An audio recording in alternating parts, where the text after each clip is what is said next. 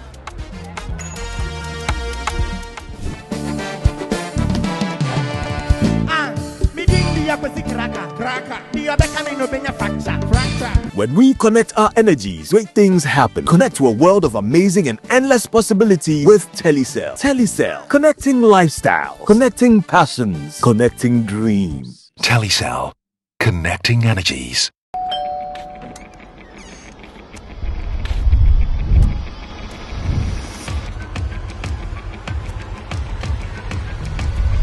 Telecel SME Month is here, the month that keeps entrepreneurs in the spotlight. This year, we're putting the spotlight on the future. Under the theme, connecting the next generation of entrepreneurs. Empowering the next wave of business leaders to level up. The launch of an industry-first business package just for you. The return of the Telecel Business Runway, a hands-on and game-changing conference designed to empower you. Connecting Hustles Podcast 2.0, your go-to digital spot where the top hustlers spill their secrets to success. A chance to flex your skills, show off your hustle, and let your brand shine. Red Mixer, a space to link up, spark conversations, and grow your network. AI workshop, free advertising for businesses, and so much more. Your time is now. Telecel, connecting energies. Oh my, oh. Everybody thinks my life just be enjoyment. Like you, I have to try over and over again to make it. Yo, Kitty, waiting on a new hit. Yeah, waiting, Kitty. It helps when I don't have to worry about everyday stuff like banking. New message. So I can focus and make great music for my fans. Fidelity Digital Banking fills me with enjoyment. Try Fidelity Digital Banking today and make it happen with Fidelity Bank. Fidelity Bank. Believe with us.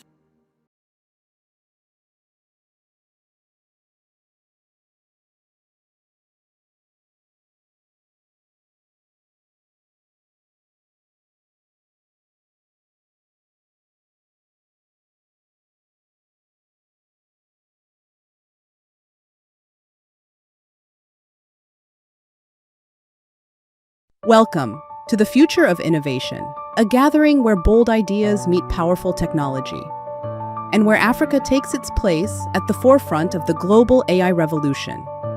Over 2 groundbreaking days, leaders, visionaries, and innovators from across the world will come together to shape the future of artificial intelligence for business, education, and society. This historic event is made possible by the support of our partners and sponsors, champions of innovation, driving Africa's next chapter of growth. Prepare for insight, collaboration, and transformation. This is more than a summit. It's a movement to accelerate innovation and drive lasting impact. Welcome to the Pan-African AI Summit 2025.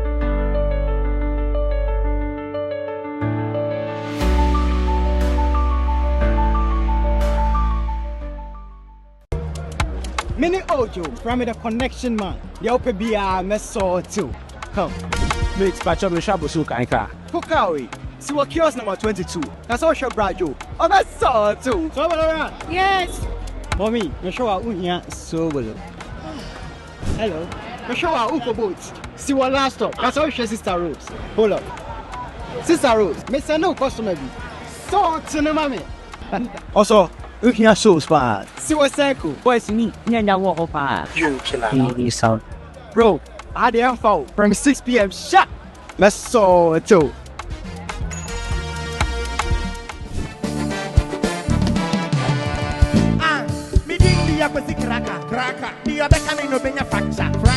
When we connect our energies, great things happen. Connect to a world of amazing and endless possibility with Telecel. Telecel, connecting lifestyle, connecting passions, connecting dreams. Telecel, connecting energies.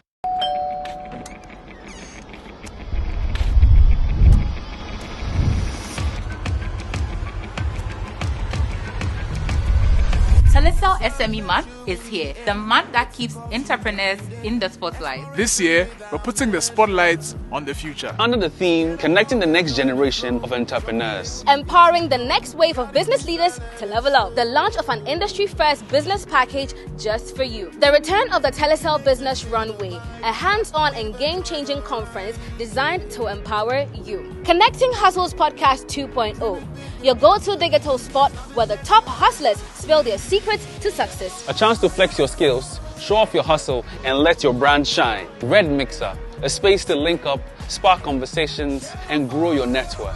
AI workshop, free advertising for businesses, and so much more. Your time is now. Telecel, connecting energies. Oh everybody thinks my life just be enjoyment. Like you, I have to try over and over again to make it. Yo, Kitty, waiting on a new hit. Yeah, waiting, Kitty. It helps when I don't have to worry about everyday stuff like banking. New message.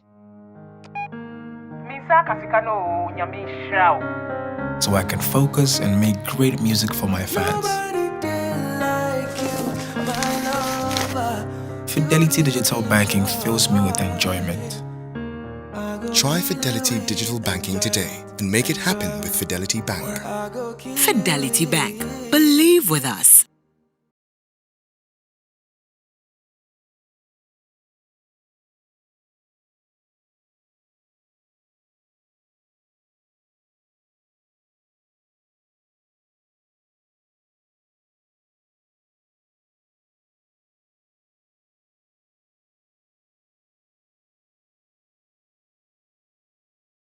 Welcome to the Future of Innovation, a gathering where bold ideas meet powerful technology, and where Africa takes its place at the forefront of the global AI revolution.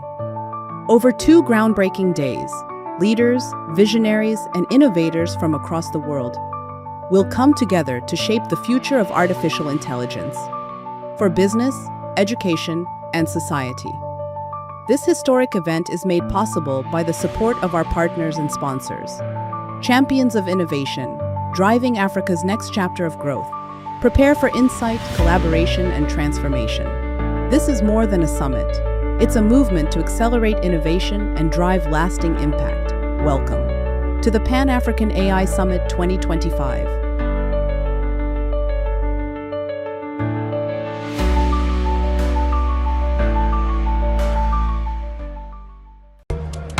Mini Ojo, from the connection man. The open BR Meso too.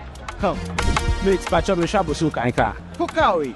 See what kiosk number 22. That's all your brajo. Oh, that's so too. So yes. Mommy, you show our unya so well. Hello. You show our uko boots. See what last stop. That's all your sister Rose. Hold up. Sister Rose, Mr. No customer be. So to the mommy. Also, you can show spot. See what's cycle. Boys, me, Nyanya walk up. You killer. Bro, I had the info from 6 p.m. Shut. Let's saw it too.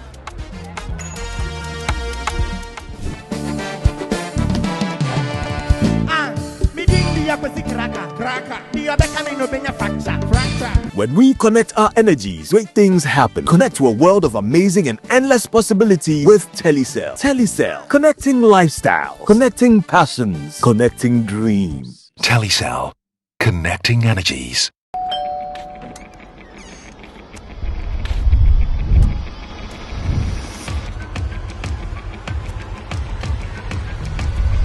Telecel SME Month is here, the month that keeps entrepreneurs in the spotlight. This year, we're putting the spotlight on the future. Under the theme, connecting the next generation of entrepreneurs. Empowering the next wave of business leaders to level up. The launch of an industry-first business package just for you. The return of the Telecel Business Runway, a hands-on and game-changing conference designed to empower you. Connecting Hustles Podcast 2.0, your go-to digital spot where the top hustlers spill their secrets to success. A chance to flex your skills, show off your hustle, and let your brand shine. Red Mixer, a space to link up, spark conversations, and grow your network. AI workshop, free advertising for businesses, and so much more. Your time is now. Telecel, connecting energies. Oh my, oh. Everybody thinks my life just be enjoyment. Like you, I have to try over and over again to make it. Yo, Kitty, waiting on a new hit. Yeah, waiting, Kitty. It helps when I don't have to worry about everyday stuff like banking. New message. So I can focus and make great music for my fans. Fidelity Digital Banking fills me with enjoyment. Try Fidelity Digital Banking today and make it happen with Fidelity Bank. Fidelity Bank. Believe with us.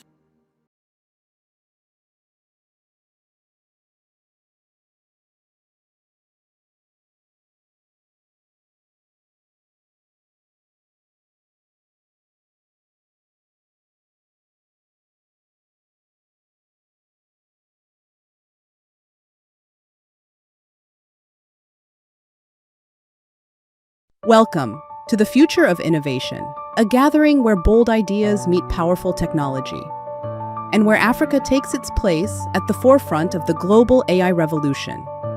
Over 2 groundbreaking days, leaders, visionaries, and innovators from across the world will come together to shape the future of artificial intelligence for business, education, and society. This historic event is made possible by the support of our partners and sponsors, champions of innovation, driving Africa's next chapter of growth. Prepare for insight, collaboration, and transformation. This is more than a summit. It's a movement to accelerate innovation and drive lasting impact. Welcome to the Pan-African AI Summit 2025.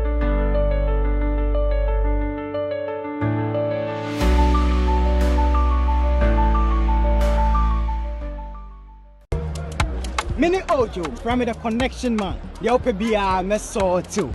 Come. Mix patch up the shabu sukanka. Pukawi. See what kiosk number 22. That's all your brajo. Oh, that's so too. Come around. Yes. For me, you show out unya so well. Hello. You show out uko boots. See what last stop. That's all your sister Rose. Hold up. Sister Rose, Mr. No customer be. So to the mommy. Also, you can show spot. See what's cycle. Boys, me, Nyanya walk up. You killer. Bro, I didn't fall from 6 p.m. Shut. Let's saw it too.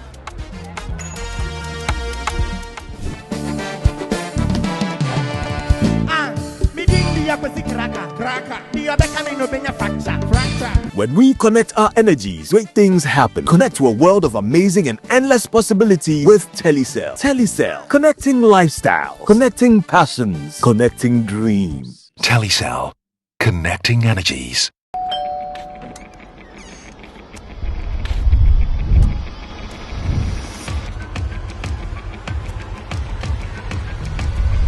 Telecel SME Month is here, the month that keeps entrepreneurs in the spotlight. This year, we're putting the spotlight on the future. Under the theme, connecting the next generation of entrepreneurs. Empowering the next wave of business leaders to level up. The launch of an industry-first business package just for you. The return of the Telecel Business Runway, a hands-on and game-changing conference designed to empower you. Connecting Hustles Podcast 2.0, your go-to digital spot where the top hustlers spill their secrets to success. A chance to flex your skills, show off your hustle, and let your brand shine. Red Mixer, a space to link up, spark conversations, and grow your network. AI workshop, free advertising for businesses, and so much more. Your time is now. Telecel, connecting energies. Oh my, oh. Everybody thinks my life just be enjoyment. Like you, I have to try over and over again to make it. Yo, Kitty, waiting on a new hit. Yeah, waiting, Kitty. It helps when I don't have to worry about everyday stuff like banking. New message. So I can focus and make great music for my fans. Fidelity Digital Banking fills me with enjoyment. Try Fidelity Digital Banking today and make it happen with Fidelity Bank. Fidelity Bank. Believe with us.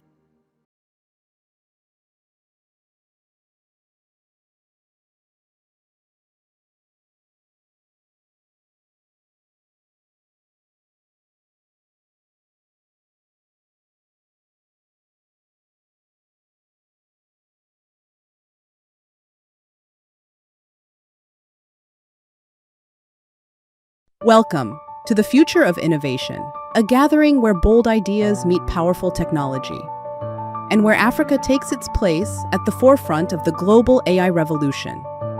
Over 2 groundbreaking days, leaders, visionaries, and innovators from across the world will come together to shape the future of artificial intelligence for business, education, and society. This historic event is made possible by the support of our partners and sponsors, champions of innovation, driving Africa's next chapter of growth. Prepare for insight, collaboration, and transformation. This is more than a summit.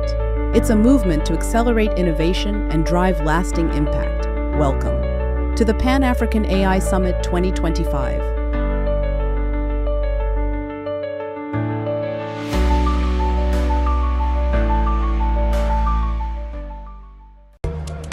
Mini Ojo, from the connection man. The open BR Meso too. Come. Mate, patch up the shop so can car. Pukawi. See what kiosk number 22. That's all shop Brajo. Oh, that's so too. So around. Yes. For me, you show out unya so well. Hello. You show out Uko boots. See what last stop. That's all your sister Rose. Hold up. Sister Rose, Mr. No customer be. So to the mommy. Also, unya shows pa. See what cycle. Boys me. Nyanya walk pa. You killer. Sound. Bro, I had the info from 6 p.m. Shut. Let's so too.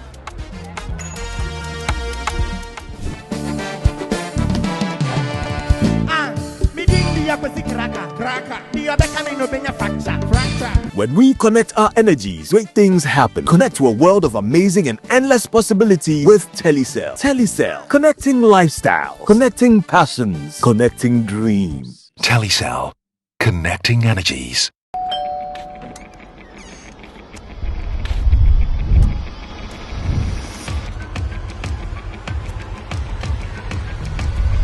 Telecel SME Month is here, the month that keeps entrepreneurs in the spotlight. This year, we're putting the spotlight on the future. Under the theme, connecting the next generation of entrepreneurs. Empowering the next wave of business leaders to level up. The launch of an industry-first business package just for you. The return of the Telecel Business Runway, a hands-on and game-changing conference designed to empower you. Connecting Hustles Podcast 2.0, your go-to digital spot where the top hustlers spill their secrets to success. A chance to flex your skills, show off your hustle, and let your brand shine. Red Mixer, a space to link up, spark conversations, and grow your network.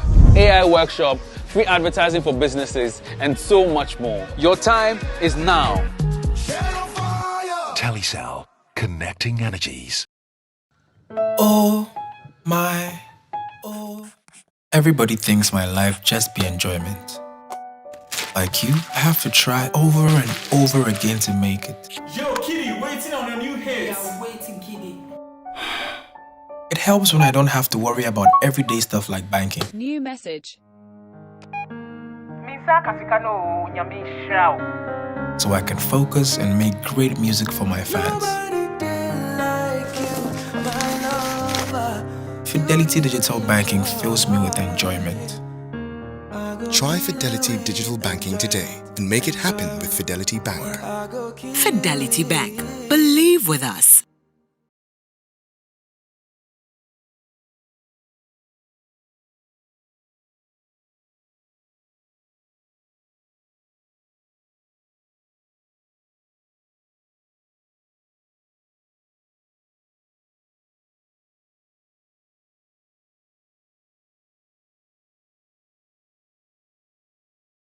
Welcome to the Future of Innovation, a gathering where bold ideas meet powerful technology, and where Africa takes its place at the forefront of the global AI revolution.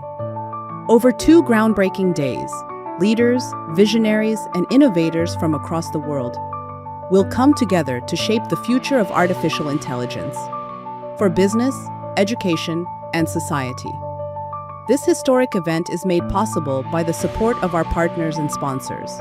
Champions of innovation, driving Africa's next chapter of growth.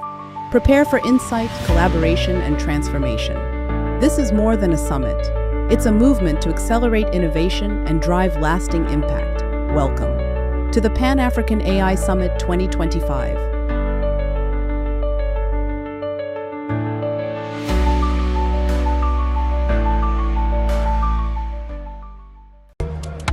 Mini Ojo, from the connection man. The open BR Meso too. Come. Mate, patch up the shop so kanka. Pukawi. See what kiosk number 22. That's all shop Brajo. Oh, that's so too. So yes. Mommy, you show out unya so well. Hello. You show out uko boats. See what last stop. That's all your sister Rose. Hold up. Sister Rose, me say no customer be. So to the mommy. Also, you can show spot. See what's circle. Boys me, nyanya walk up. You killer. Sound. Bro, I had the info from 6 p.m. Shut. Let's saw it too.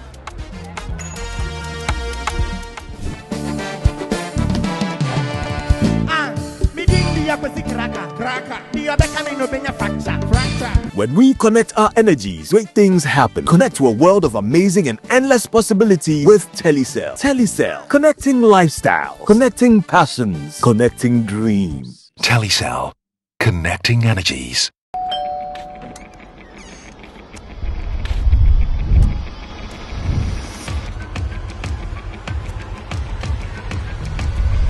Telecel SME Month is here, the month that keeps entrepreneurs in the spotlight. This year, we're putting the spotlight on the future. Under the theme, connecting the next generation of entrepreneurs. Empowering the next wave of business leaders to level up. The launch of an industry-first business package just for you. The return of the Telecel Business Runway, a hands-on and game-changing conference designed to empower you. Connecting Hustles Podcast 2.0, your go-to digital spot where the top hustlers spill their secrets to success. A chance to flex your skills, show off your hustle, and let your brand shine. Red Mixer, a space to link up, spark conversations, and grow your network. AI workshop, free advertising for businesses, and so much more. Your time is now. Telecel, connecting energies. Oh my, oh. Everybody thinks my life just be enjoyment. Like you, I have to try over and over again to make it. Yo, Kitty, waiting on a new hit. Yeah, waiting, Kitty. It helps when I don't have to worry about everyday stuff like banking. New message.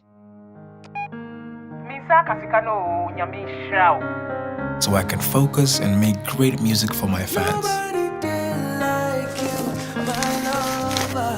Fidelity Digital Banking fills me with enjoyment.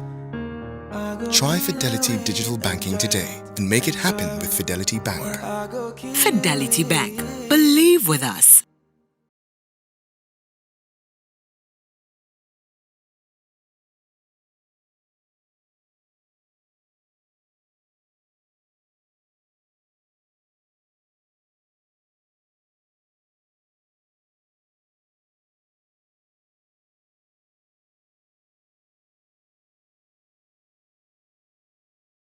Welcome to the Future of Innovation, a gathering where bold ideas meet powerful technology, and where Africa takes its place at the forefront of the global AI revolution. Over 2 groundbreaking days, leaders, visionaries, and innovators from across the world will come together to shape the future of artificial intelligence for business, education, and society. This historic event is made possible by the support of our partners and sponsors. Champions of innovation, driving Africa's next chapter of growth. Prepare for insight, collaboration, and transformation. This is more than a summit. It's a movement to accelerate innovation and drive lasting impact. Welcome to the Pan-African AI Summit 2025.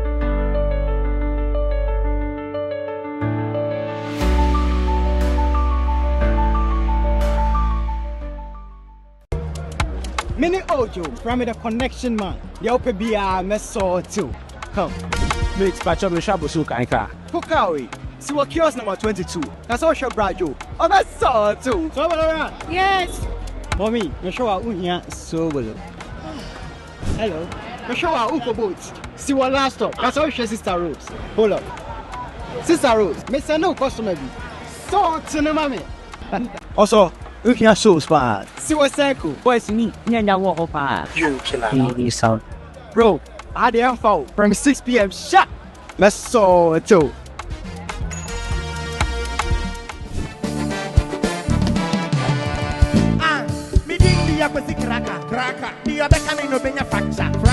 When we connect our energies, great things happen. Connect to a world of amazing and endless possibility with Telecel. Telecel, connecting lifestyle, connecting passions, connecting dreams. Telecel, connecting energies.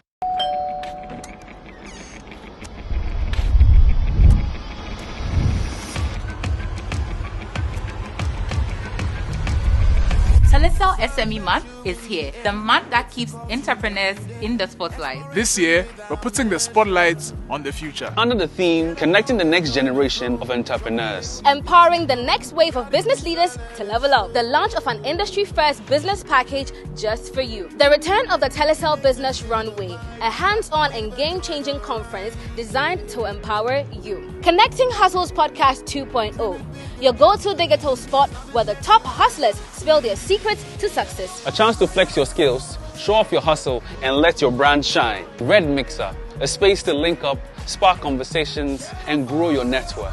AI workshop, free advertising for businesses, and so much more. Your time is now.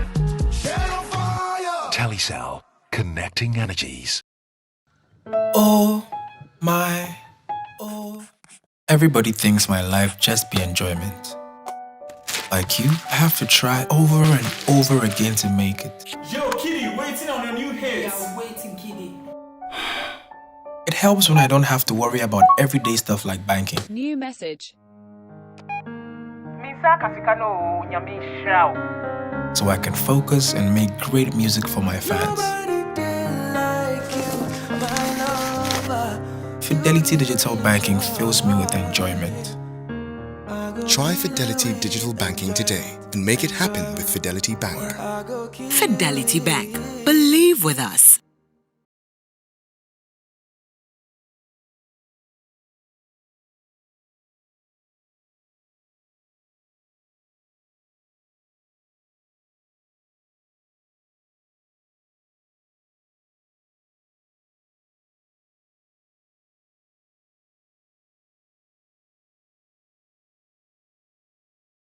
Welcome to the Future of Innovation, a gathering where bold ideas meet powerful technology, and where Africa takes its place at the forefront of the global AI revolution. Over 2 groundbreaking days, leaders, visionaries, and innovators from across the world will come together to shape the future of artificial intelligence for business, education, and society. This historic event is made possible by the support of our partners and sponsors. Champions of innovation, driving Africa's next chapter of growth. Prepare for insight, collaboration, and transformation. This is more than a summit. It's a movement to accelerate innovation and drive lasting impact. Welcome to the Pan-African AI Summit 2025.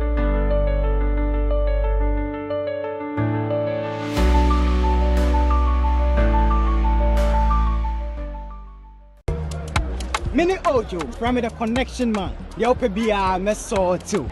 Come.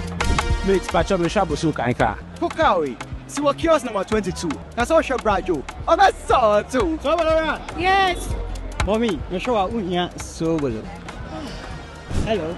You show out uko boats. See what last stop. That's all your sister Rose. Hold up. Sister Rose, Miss no customer be. So to the mommy. Also, you can show spot. See what cycle. Boys me, nyanya walk up. You killer. Sound. Bro, I didn't fall from 6 p.m. Shut. Let's so too.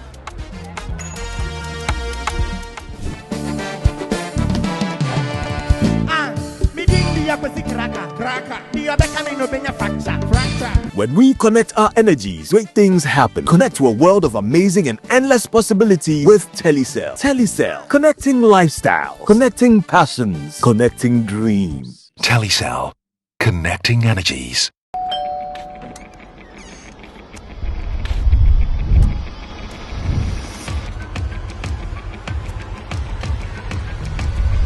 Telecel SME Month is here, the month that keeps entrepreneurs in the spotlight. This year, we're putting the spotlight on the future. Under the theme, connecting the next generation of entrepreneurs. Empowering the next wave of business leaders to level up. The launch of an industry-first business package just for you. The return of the Telecel Business Runway, a hands-on and game-changing conference designed to empower you. Connecting Hustles Podcast 2.0, your go-to digital spot where the top hustlers spill their secrets to success. A chance to flex your skills, show off your hustle, and let your brand shine. Red Mixer, a space to link up, spark conversations, and grow your network. AI workshop, free advertising for businesses, and so much more. Your time is now. Telecel, connecting energies. Oh my, everybody thinks my life just be enjoyment. Like you, I have to try over and over again to make it. Yo, Kitty, waiting on a new hit. Yeah, waiting, Kitty. It helps when I don't have to worry about everyday stuff like banking. New message. So I can focus and make great music for my fans. Fidelity Digital Banking fills me with enjoyment. Try Fidelity Digital Banking today and make it happen with Fidelity Bank. Fidelity Bank. Believe with us.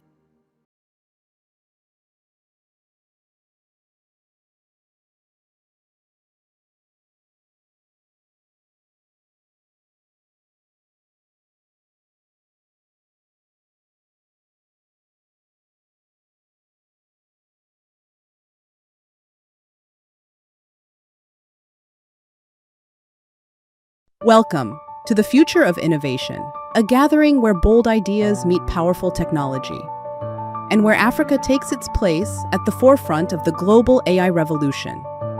Over 2 groundbreaking days, leaders, visionaries, and innovators from across the world will come together to shape the future of artificial intelligence for business, education, and society.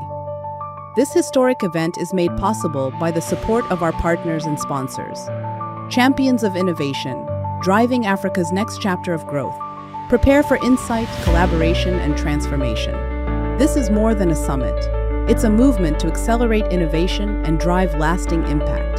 Welcome to the Pan-African AI Summit 2025.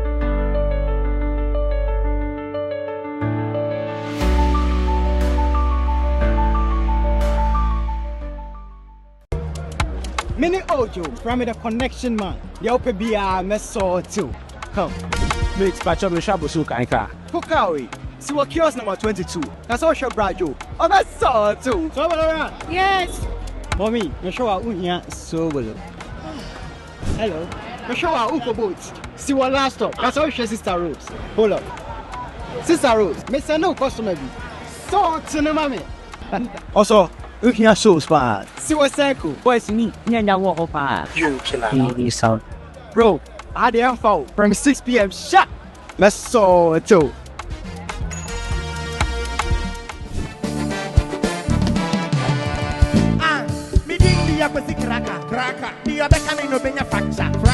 When we connect our energies, great things happen. Connect to a world of amazing and endless possibility with Telecel. Telecel, connecting lifestyle, connecting passions, connecting dreams. Telecel, connecting energies.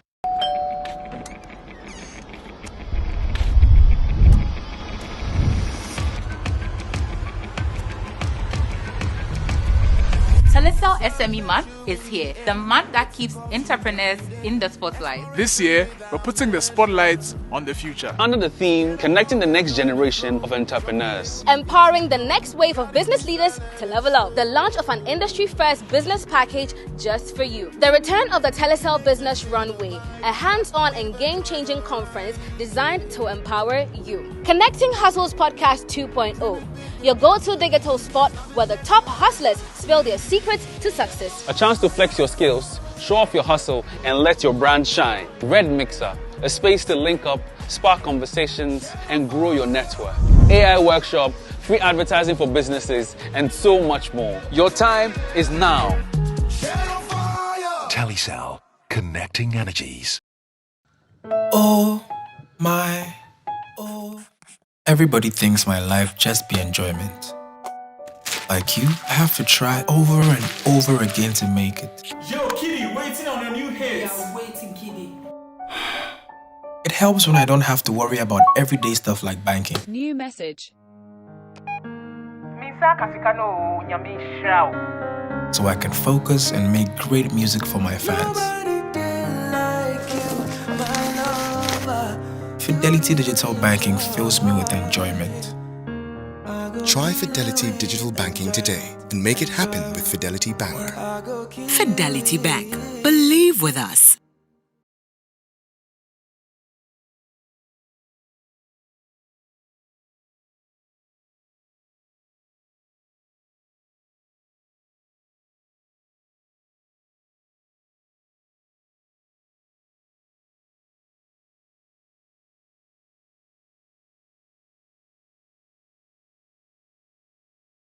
Welcome to the Future of Innovation, a gathering where bold ideas meet powerful technology, and where Africa takes its place at the forefront of the global AI revolution. Over 2 groundbreaking days, leaders, visionaries, and innovators from across the world will come together to shape the future of artificial intelligence for business, education, and society. This historic event is made possible by the support of our partners and sponsors, champions of innovation, driving Africa's next chapter of growth. Prepare for insight, collaboration, and transformation. This is more than a summit. It's a movement to accelerate innovation and drive lasting impact. Welcome to the Pan-African AI Summit 2025.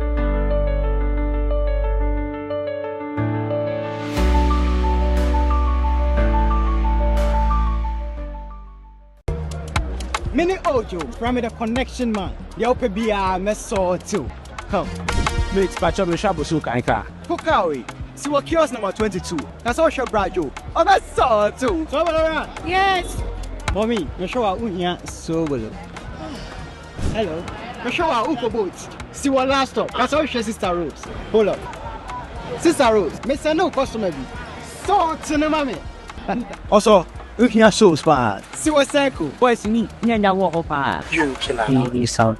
Bro, I had the info from 6 p.m. Shut. Let's saw it too.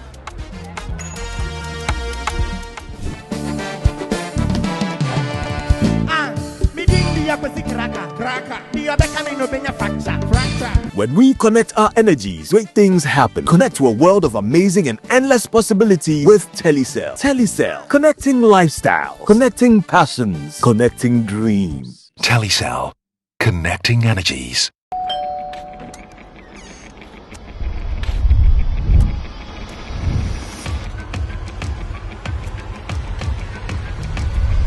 Telecel SME Month is here, the month that keeps entrepreneurs in the spotlight. This year, we're putting the spotlight on the future. Under the theme, connecting the next generation of entrepreneurs. Empowering the next wave of business leaders to level up. The launch of an industry-first business package just for you. The return of the Telecel Business Runway, a hands-on and game-changing conference designed to empower you. Connecting Hustles Podcast 2.0, your go-to digital spot where the top hustlers spill their secrets to success. A chance to flex your skills, show off your hustle, and let your brand shine. Red Mixer, a space to link up, spark conversations, and grow your network.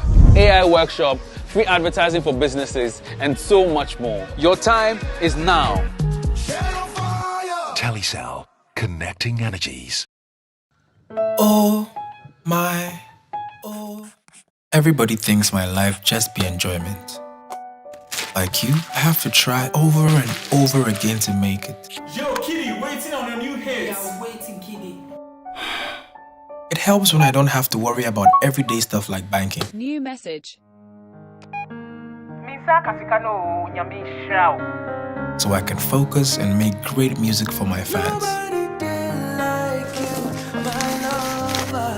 Fidelity Digital Banking fills me with enjoyment. Try Fidelity Digital Banking today and make it happen with Fidelity Bank. Fidelity Bank. Believe with us.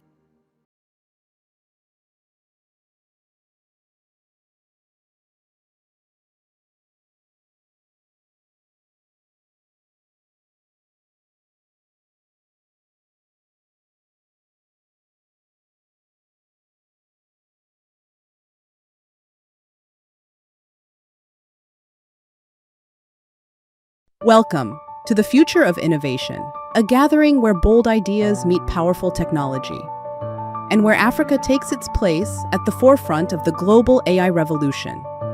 Over 2 groundbreaking days, leaders, visionaries, and innovators from across the world will come together to shape the future of artificial intelligence for business, education, and society. This historic event is made possible by the support of our partners and sponsors, champions of innovation, driving Africa's next chapter of growth. Prepare for insight, collaboration, and transformation. This is more than a summit. It's a movement to accelerate innovation and drive lasting impact. Welcome to the Pan-African AI Summit 2025.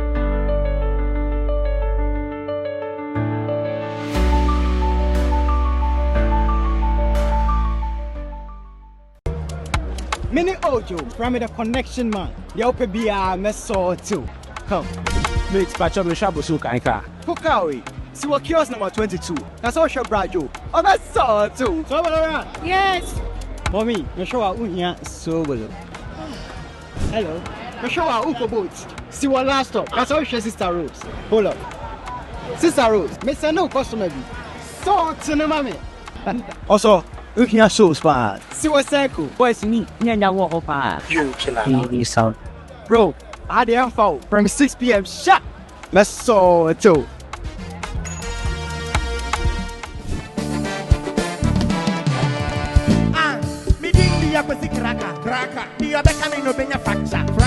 When we connect our energies, great things happen. Connect to a world of amazing and endless possibility with Telecel. Telecel, connecting lifestyle, connecting passions, connecting dreams. Telecel, connecting energies.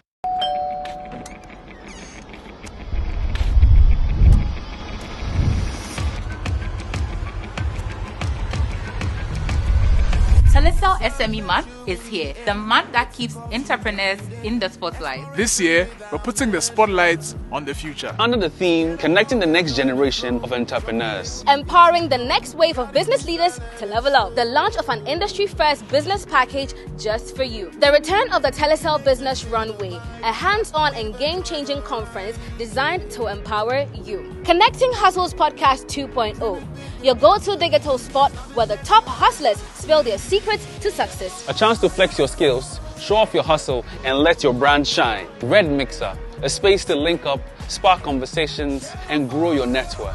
AI workshop, free advertising for businesses, and so much more. Your time is now. Telecel, connecting energies. Oh my, oh. Everybody thinks my life just be enjoyment.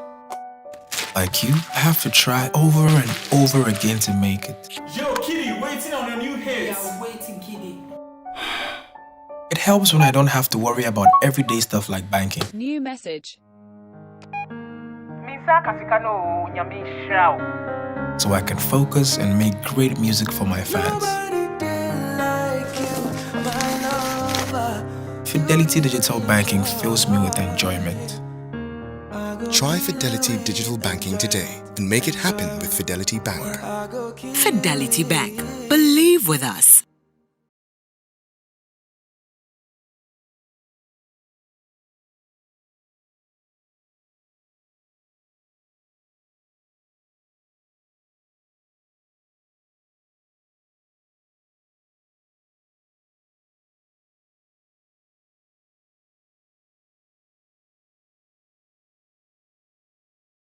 Welcome to the Future of Innovation, a gathering where bold ideas meet powerful technology, and where Africa takes its place at the forefront of the global AI revolution. Over 2 groundbreaking days, leaders, visionaries, and innovators from across the world will come together to shape the future of artificial intelligence for business, education, and society. This historic event is made possible by the support of our partners and sponsors, champions of innovation, driving Africa's next chapter of growth. Prepare for insight, collaboration, and transformation. This is more than a summit. It's a movement to accelerate innovation and drive lasting impact. Welcome to the Pan-African AI Summit 2025.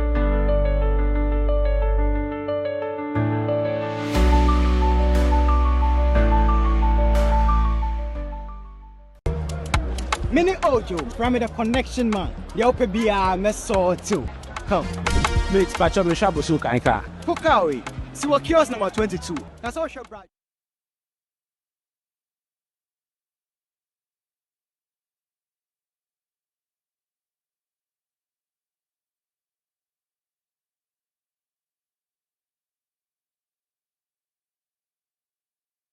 From your honorable selves for our panelists or our moderators. So please brace yourself and fasten your seatbelts because the AI flight is about to take off. But just before I go ahead to introduce them, I'd like to ask, I know when Professor Kobe Mensah was here, he gave is it an acronym? The MFA. He has just given me some 2,000 CDs to ask whoever gets correctly, so I pass the money on. So, MFA, he said. Who remembers what the full meaning of MFA? Hey, you be a question. Munyaisa. Hey, US for no munyaisa. When it was time for questions, I could see only 4, and they were very. The same people kept asking the questions. But yes, I mean, I'll be fair to take the response from this man because he has asked a lot of questions. But MFA, I see a lady here. What did Professor Kobe say MFA stood for? Myth, fear, and anxiety. No, your volume or your audibility also determines if you get the money or not. Myth, fear, and anxiety. That's correct. Well, let me submit to you. Before you came, there was another acronym, and it was LLM. So just before I give you the 2,000 CDs, you may also want to tell me what LLM stands for. And your law school. Actually, that was not in your first statement. You said that included the 2,000 Ghana cedis. Let's go to court. Take me to court. LLM. You want to help her? Help her. Large language models. Large language. Oh, please put your hands together for them. I mentioned that Professor has given me 2,000 CDs. What I didn't mention was if I should give it to them or not. Please, let's see. I should give it to them. Professor, you are trying to put me in a very tight corner. I'll give it to them. But I mean, I think this is something good. It tells me that we are all learning. And we are not just listening with the left ear so it passes through the right. But it's rather really settling deep within us.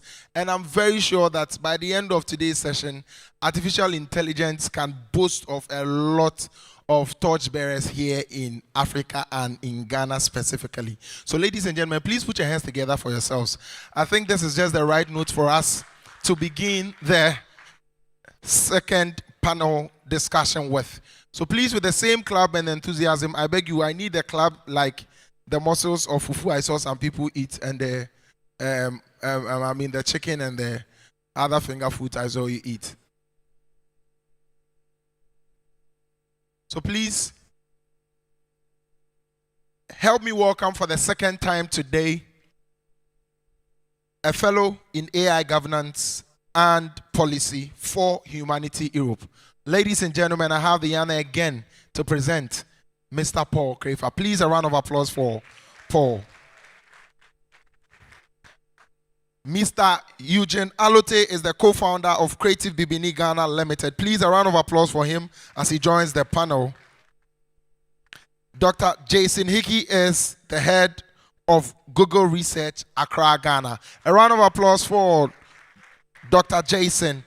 Another doctor who is the Chief Marketing Officer of Aya Data. Please help me welcome Dr. Gillian Hammer. And last but not the least in person is Dr. Joseph Kweku Asan, Director of Sustainable International Development Program at the Hela School for Social Policy and Management, Brandeis University, who will be joining us via Zoom. Also joining us via Zoom will be Mr. Asim Kawaja, Government Cyber Risk, AI and Advanced Analytics, UK Civil Service, who will also be joining us AI. Please, by Zoom, I beg your pardon. A round of applause for our in-person panelists and also for our panelists that will be joining us. I think you can do better at this point. Thank you. Now, panel, you have about 30 minutes to go through everything you have to do, and then I'll give 10 minutes to my honorable people to ask questions. Please carry on. Thank you.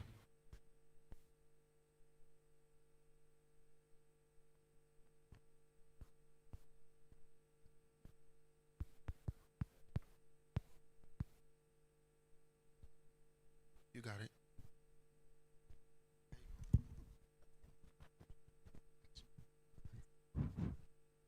Right, good afternoon, everyone. Hope you had a nice lunch break. I managed to find a cup of coffee. So for those of you that know I was searching for coffee, I did get one. Excellent. So, dear panelists, welcome. Thank you for joining me. On this panel session, the title is Charting Africa's Role in Global AI Governance, Building Responsible AI Rooted in Human Rights and Cultural Integrity. So my thinking was that for this panel we would focus on 4 key themes. How to safeguard data sovereignty and build trust. How to design AI that truly reflects African cultures and languages. How innovators, and we heard from some of them today, can balance ethics with commercial growth. So we can get into that topic. And finally, how can Africa step up as a global shaper of AI governance? So really the focus of this panel debate is that as AI systems kind of become more embedded in our societies, this continent has an opportunity, right? That's what we've been hearing today. There is an inflection point to how this continent can influence global frameworks and how they take shape. But at the same point, ensuring that these frameworks that serve this continent are grounded in human rights, cultural integrity, and local realities. So that's our jumping off point. That's what we're going to dig into. So I guess let's begin. I'll start. So Paul, sorry about the interruption. Our friends are going to join us via Zoom, so you can throw some of your questions to them as well. Also, we get questions intermittently from our live feed. So just so you know, we are live, and if you want to put your best face on, you can do that. And we'll take questions from them as well. Go on, Paul. Okay.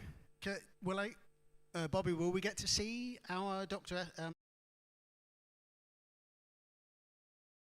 minute? Okay. All right, so let's start with a kind of a loosener, right? Let's chuck one down outside the off stump. I'd like you to share concrete actions, if I may, and feel free to, maybe Dr. Gillian, you'd like to kind of jump in on this first. Ladies first. Share concrete actions that you're already taking within the sectors that you work in to advance responsible AI governance. Can I go to you first on that, and then we'll go through we'll go through all the panelists. Sure. Can So, you hear me?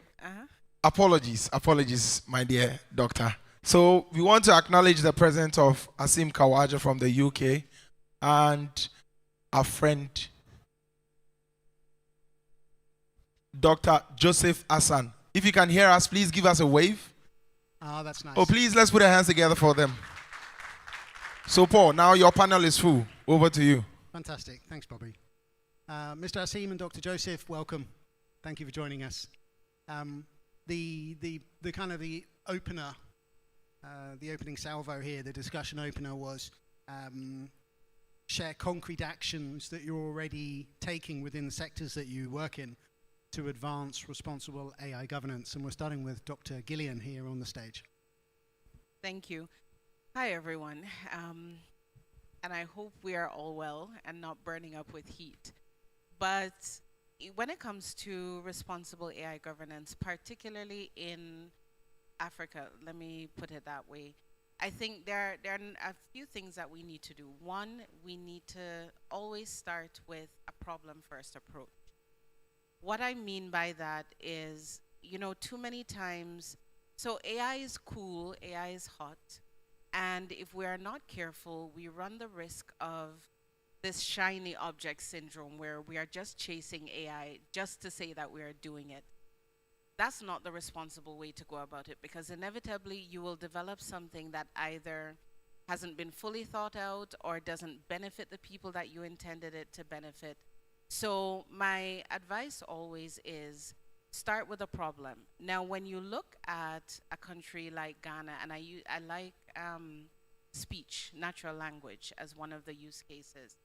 So at Aya Data, we've developed this AI-powered speech solution. And the basis for developing it is that we're in a country where transactionally everything is done in English, but English is not really the first language. Yes, on paper it is the first language, but there are a ton of local languages. And so you can't have solutions that only favor certain segments of society. If you get AI to begin to broaden how it can engage with people, considering that they may speak Tree, or they may speak Ga, or they may speak Fanti, whatever that may be, if you begin to tap into those languages and engage people in their local language, suddenly you open up platforms, you reduce risk, you reduce fraud. Because if you take the banking sector very quickly, when the banks send out an SMS to say, check for this or be aware of this, if I don't read English, it's of no use to me. But if I can get a voice message in my local language giving me that warning, suddenly it makes sense. So I won't speak for everyone, but certainly I think for me, language is one of the really good ways that we can help to just enhance AI governance, but it has to start with what problem are we trying to solve locally first. Thank you. Great.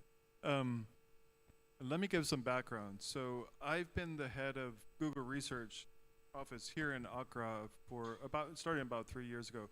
Now I stepped down. I passed the leadership to Perry Nelson so that I can focus on African languages. But when we began, our objective was to build the first-class research institution in Africa focused on problems in Africa by Africans. Let me give you some examples of the research that we've done in our lab using AI. One is African languages. We have supported the African language community. We recognize exactly what you said around the importance of inclusion, of making sure that people are interacting with the technology using the language that's native to them. We've also developed AI for weather forecasting. Over 70% of people in sub-Saharan Africa are farmers, and I grew up on a farm myself. I know the value of weather forecasting in making better decisions. Weather forecasts in Africa have been terrible. We've developed AI technology for weather forecasting, and it's available on your phone. You can see it now. By our team in Africa, we've developed this product for Africa specifically, but found that if we can do it in Africa, we can actually do it globally, and so we've released this globally. Buildings, maps. We are using AI technology to map all the buildings and roads in Africa. This is another use of AI to produce a data set that's of high value, not just for maps, but for governments and organizations that want to know where is the infrastructure, where are the people, where is the population, when there's a crisis, where do we need to send our support to help people that are in need? We also use AI tools for food security forecast, also flood forecasting. So we can gather data information that allows us to make predictions about when food security events will occur and take preemptive action to support the people who are going to be affected. Same with flood forecasting. Now, how did we do it? First of all, the talent in Africa is amazing. First-rate talent. Out of the box, the people that we hire are generally not prepared for a job in high tech. And so it takes a high degree of mentoring initially to bring people from their initial state when they're hired to being effective researchers in AI.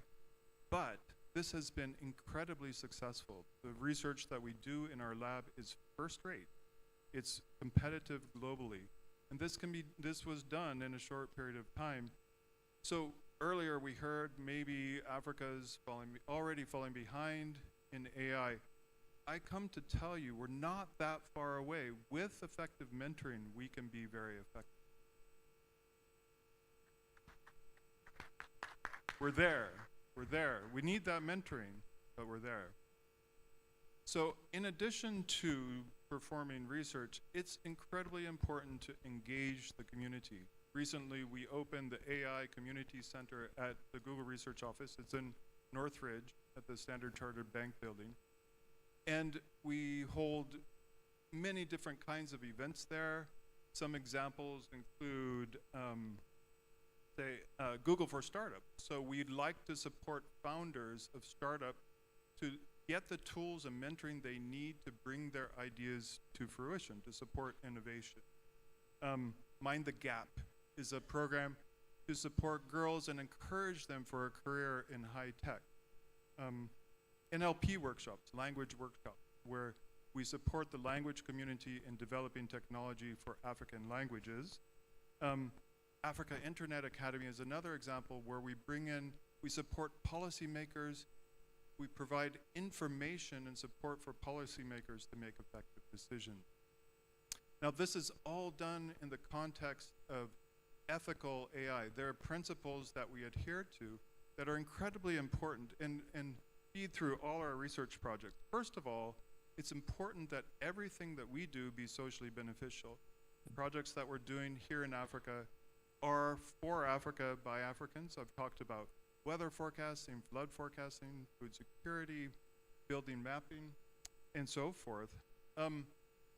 Another factor is unfair bias. We need to make sure that this technology does not have unfair bias. Languages is a really good example. If the technology only supports the top 10 languages, we leave out a huge part of the population.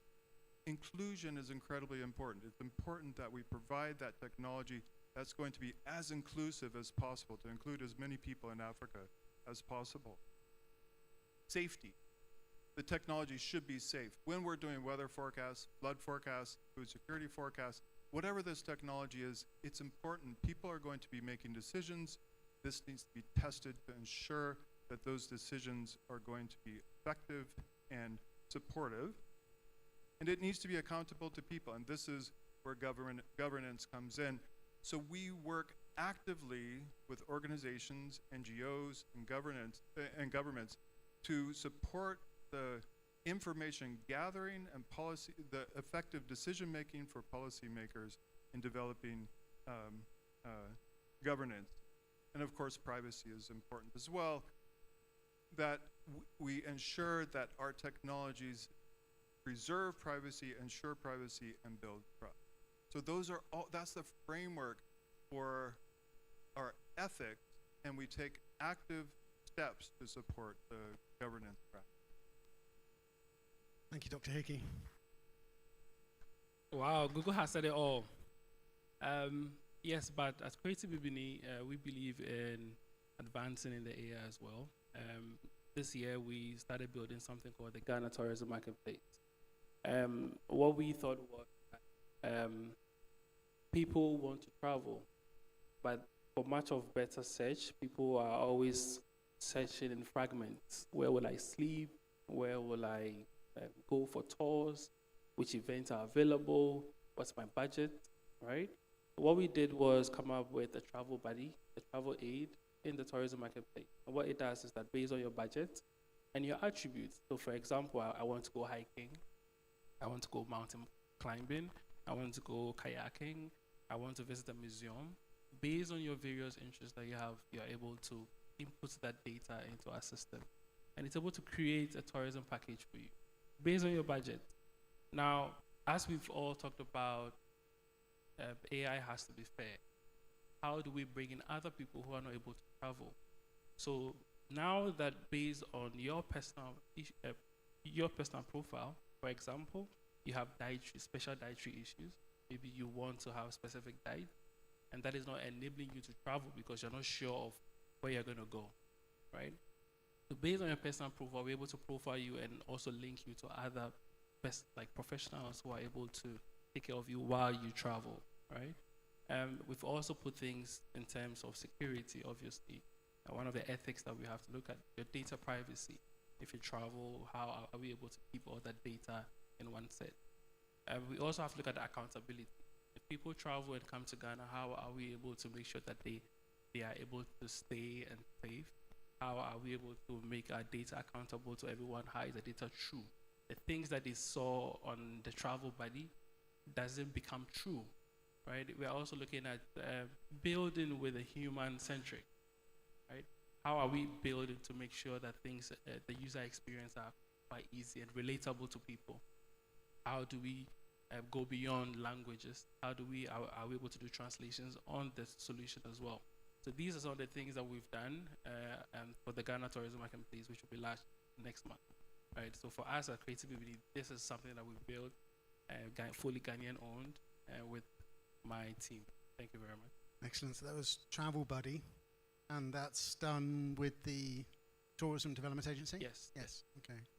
Thank you. And to our panelists online, Dr. Joseph, would you like to go first? Would you like me to repeat the? Thank you for waiting for your chance to contribute. Would you like me to repeat the question, or have you got it? Hello. I would rather allow Asim to go first because I think he's really restricted on time, if that's okay. Sure. It's okay, Dr. Hassan, you can go first. No worries. Oh, no, it's Asim, it's fine. You can go ahead. No problem. Yeah. Thank you. Thank you. So thank you for the opportunity. Moderator, can you repeat the question? Because I have been listening to the panelists, but I don't want to equally drift from your question as well. So I can keep it focused and succinct as well, if that's okay. Thank you. Yes, of course, Mr. Asim. It's a discussion opener. It's just to kind of get the ball rolling, and it's share concrete actions that you're already taking within the sectors that you work in to advance responsible AI governance. Sure. So first of all, as a clarity, obviously working for the UK government in the UK, but attending strictly in personal capacity. So looking at across the board, and I've been talking about this in global panels across the board in various countries. I think one of the things to understand here, and I want to add this to the context of why we have gathered here today, is that you can build all these models, you can build your own or get something off the shelf. But one thing that's very important to understand, and which is something that we're looking at here, is though, who controls the data, who builds the guardrails around the development, and how do you control and build accountability? That's very important. And I think some of the very excellent points that all the speakers have brought in, I've been taking note of that. But I think linking to that, and it equally feeds in some of the work that we've been doing here as well, and across the board, I've been involved in corporate sector beforehand as well, is your data governance. What is the data? How do you train your models? Build guardrails so we have something that reflects the true cultural, ethical perspectives that fits for us, for our local economy, for our sector. All the good stuff that you've been talking about. And then resilience, because and especially that's important from public sector perspective, but whichever sector you are, I think if you're living in the day and age from cybersecurity perspective, if you allow your models to drift from the true essence, then I think we have failed to deliver what we started off to deliver, and secondly, we have dangers that we will have results which we don't want to have. We saw recently, I think, hundreds of companies exposed because Anthropic's code was used to then manipulate several companies, etc. So I think these kind of examples will stay with us. So it's important to build and have, I think one of the panelists also mentioned this human-centric, and I call it the human feedback loop is very important. We can't just trust what we are building on its own to do its job, but we need to have data checks. That's from the ethics perspective, but that's also from safety, cybersecurity perspective. What algorithms are being used? What models are being used? Can we trust? Where is the source? And I think EU Data Act, EU AI Act, all of this, if you look at the examples of the European Union recently, I talked at the Economic Summit last week in Poland, where the world leaders gathered. So your Digital Services Act, AI Act, it's all moving in the right direction for European Union. And I think if you look at the African Union example, we've had the ACRA call from cybersecurity perspective, then we've had the AI strategy, I think it was last year. We are moving in the right direction, and we need to shape it in that way that it makes sense for us. I'm going to use an example here, and I think it just puts to light something that I've been saying. So King's College London did an AI in public policy course, and I was one of the first cohorts to check and balance whether it fits for purpose. And we found examples where in certain countries in European Union, a certain ethnicity was targeted and picked up repeatedly 3 times as if they're committing taxation fraud based on their nationality, based on the gender, based on their ethnicity. And the reason I'm giving you that example is exactly how the previous panelists have made a point, that we need data that is owned, built by us locally, which reflects ourselves, and it's not doing any bias in any form. And it's not just an example, like you give you dozens and dozens of examples. And this is why it's important that it needs to be owned by us with proper guardrails, with audit assurance. And I think one thing that Dr. Hassan and I were talking about before we came online is accountability. What happens if something goes wrong? Yeah. And how quickly can you build it back up and running? We had the cyber attack on the European airports in the last 48 hours. Those who have put in place mechanisms have survived and will continue to survive. Sure. There is no such thing as zero risk. Risk management people will tell you, but it's about how quickly can you get up and have your resilience in place. Absolutely. Your NCSC CAF, your NIST frameworks, all of that talk about it. How quickly can you have resilience in place so we can come back to where we were and it doesn't harm the society. It doesn't harm, and especially when it comes to life and death decisionings, then it becomes even more important. Sure. So all these checks and balances, I think I'm just going to wrap up at this point. And I think just to reiterate really on this is that you can have all those fancy models, as I said it in the start, but we need to have the data governance, resilience, accountability, and understand who's building what and test it and assure it and have guardrails around it. Sure. Thank you. Yeah, that resilience is super important. I'd be interested to find out how many people's currently sitting in Heathrow waiting for their flight to take off have thought about the resilience of those systems. Dr. Joseph, if I may just kind of change the focus a little bit for the sake of time and go to you next. There's been a fair bit of reflection on data governance, and I'm going to dig into the data sovereignty question, if I may, with you, and then we'll go to other people. The data policy framework, the African Union data policy framework, talks about using the transformative potential of data to empower populations. So how far has Africa come in doing that?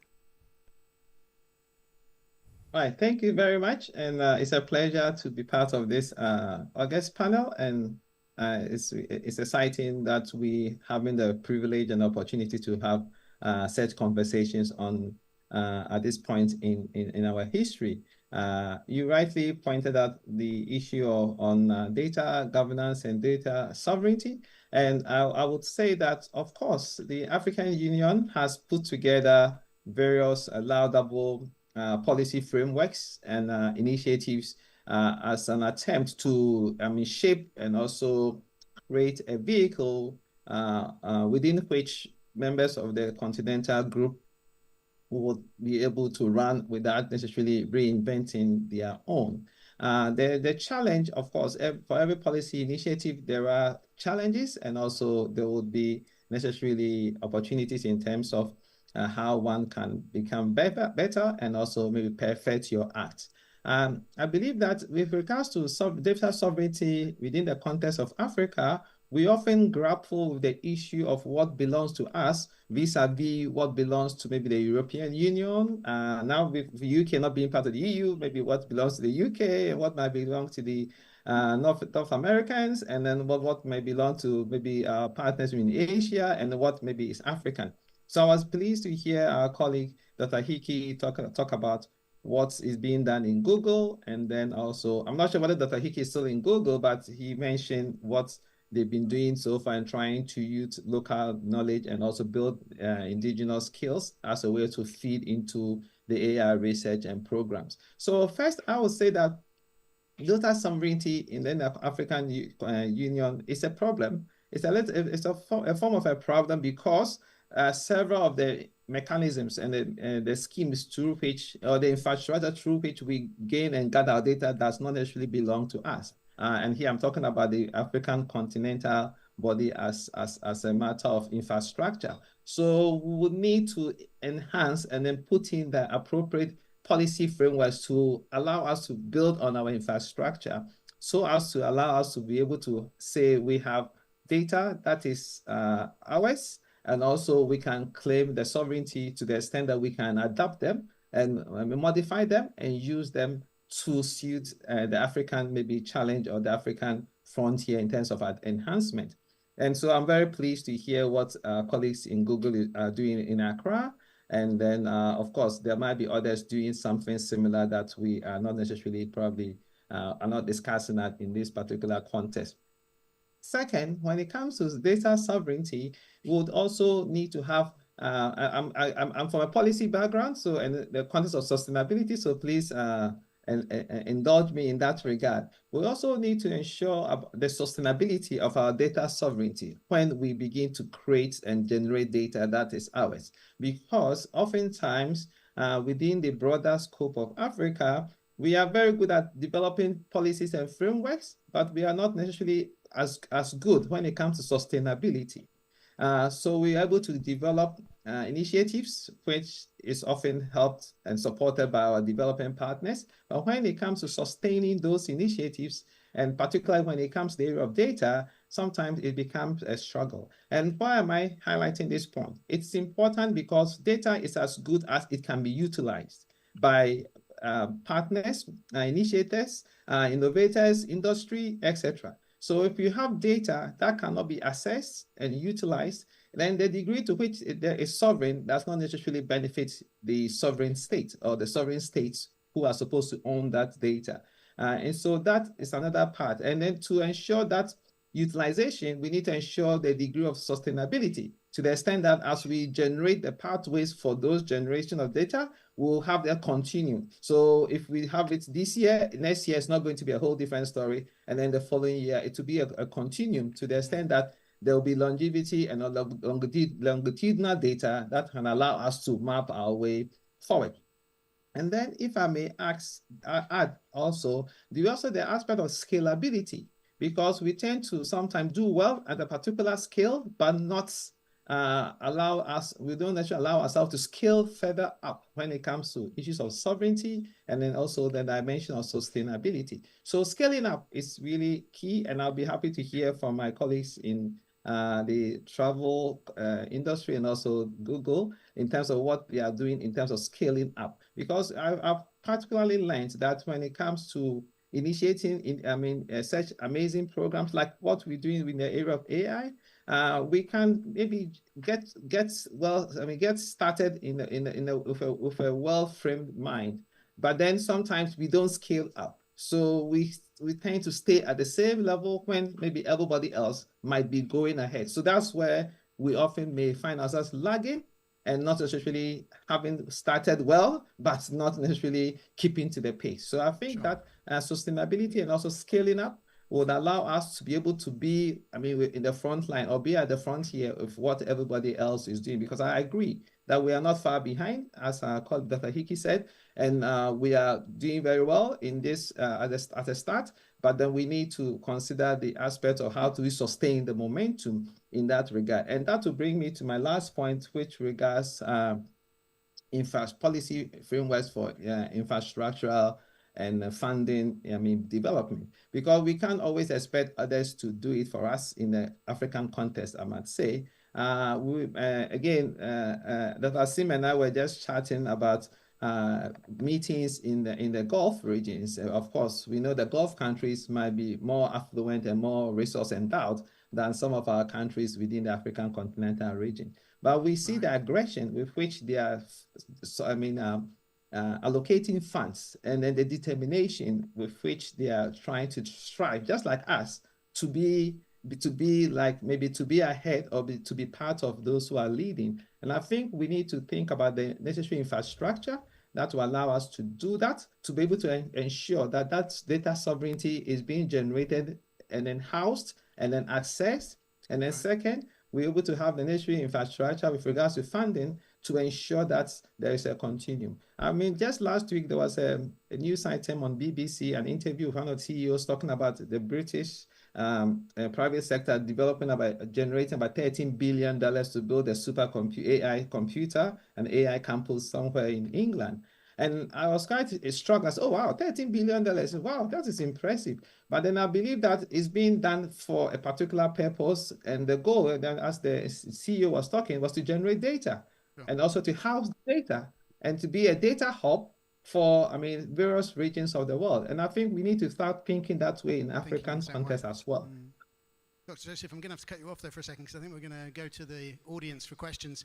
But before we do, if I may, just want to quickly go around all 5 people on the panel, right? And we've heard that there are frameworks, there are mechanisms, there are things that are going well, there are things that need to be put in place.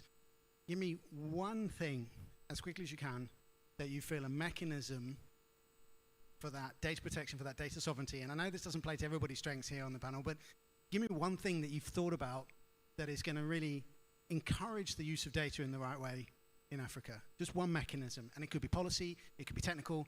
Go for it. We'll start with Mr. Asim. Start with you. I think it goes back to problem statement, where one of our esteemed panelists said, think about your problem statement, what works for you. Don't overcomplicate it, don't reinvent the wheel. Think about the story, narrative, and build, because then you remain motivated through and through it. I think it will work for the audience as well as the people for which the solution is being designed. So an effective necessity assessment, and effectively business rationale to the business use case. Thank you. We'll go to Dr. Hickey. I want to say something about scalability because it ties so much together. How are we going to scale? Take African languages, for example. You may talk about 1,000 or 2,000 languages. How are we going to do that? For languages, it's incredibly important, African languages, that it be done here.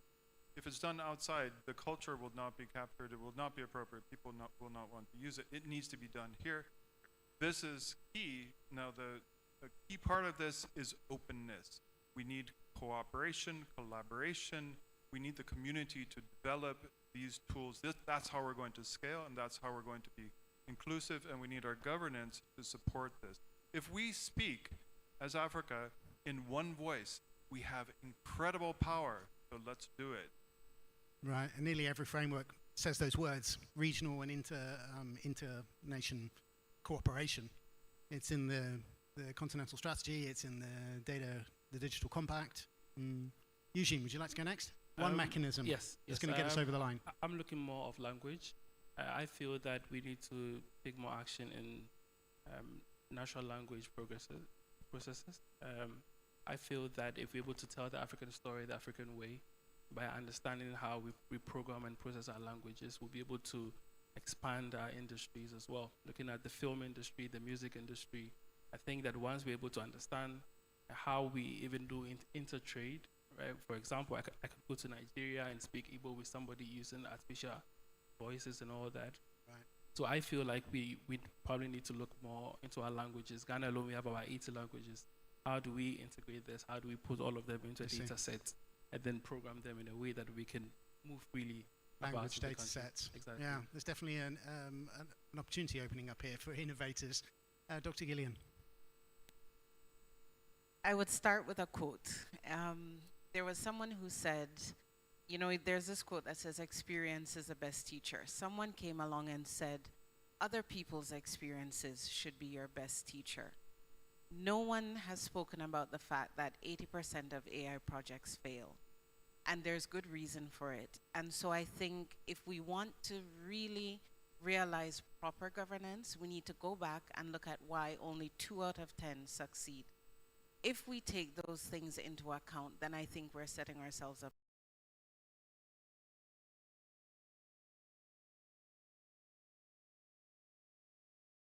One mechanism that you feel gets gets Africa over the line from regards for the use of data and the transformative power of data?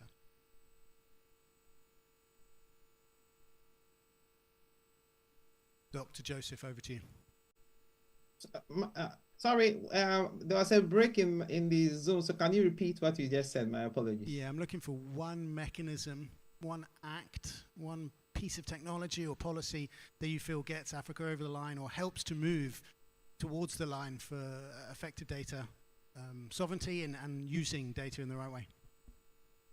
Access. I would say access. Access. Because to a large extent, Africans don't have access to our own data. Right. Sometimes easier to get African data going through the UN circles rather than maybe go to an African country office and then maybe knock on the same doors. So access is key, because if we could make our various data accessible, then there'll be no need for duplication, because we have limited resources anyway. We don't have the resource to go around and repeat and do the same thing over and over again. And then as Dr. Hammer mentioned, if we could also learn lessons from those who have failed and what didn't work, then it will save us a lot of resources. Brilliant. Also. Access. Bobby, over to you. Do we have some questions from the floor? I wish I could take some questions, but we're running out of time, huh? I am running very, very much behind time. But let me say a very big thank you to our dear friends that joined us via Zoom. Dr. Joseph, we are very grateful for joining us. Thank you very much. This is not the last, by the way. You hear from us again.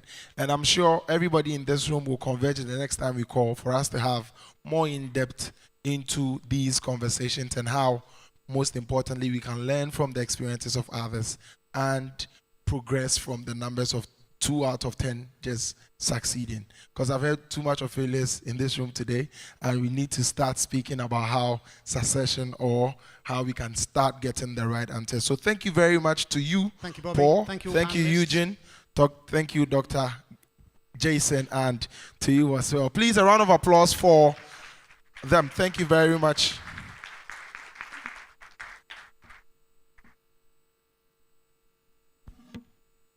So like I mentioned earlier, right after lunch, the flight or the AI flight has taken off with a lot of speed.